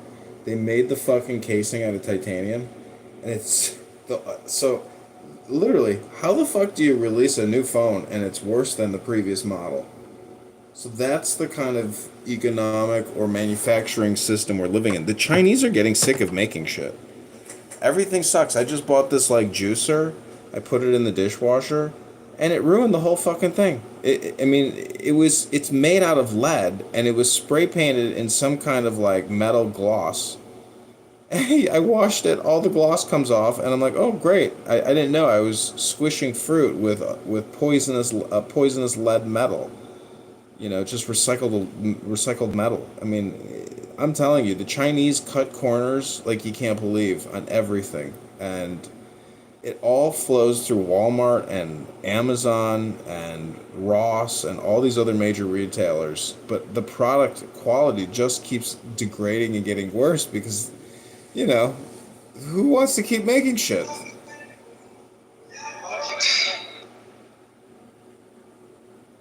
Anyways, I'm repeating myself. So I'm going to go make myself one more white tea made from China. China.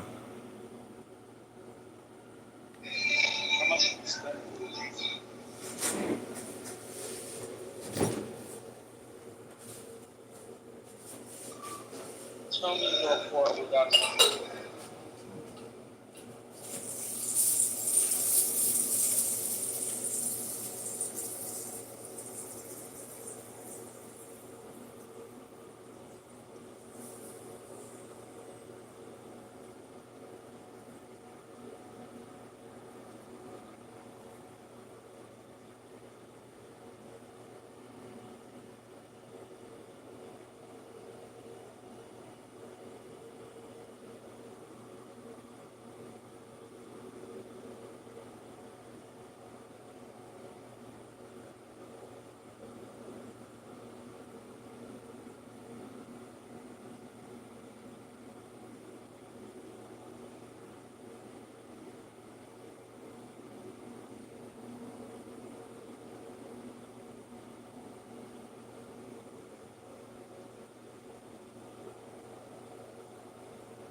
think this is dumb. See, you retarded, not me.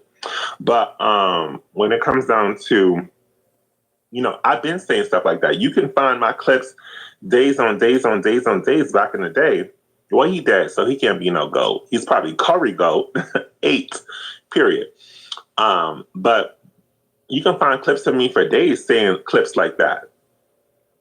So let's not play these like weird, shenanigans where people think that they can say things. And this is why I left Clubhouse, and this is why I will continue to leave Clubhouse, because y'all think that we on the same level. And it's no shade. I have to remind y'all sometimes that we're not.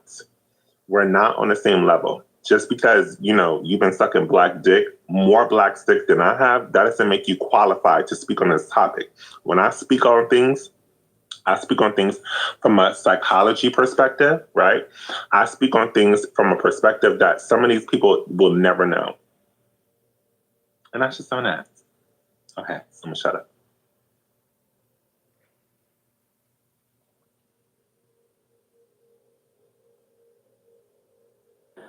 You set this app on fire. You bitches can walk, or what is it? So you bitches can Exactly. run. So. Naturally, that shit don't piss you off. Hell yeah, I'd be like, bro, we talked about this 3 years ago. Y'all can say that on say, oh, okay, wow. And you definitely caught bullets, like shit. And now these girls could just come up. These pygmies could just come up on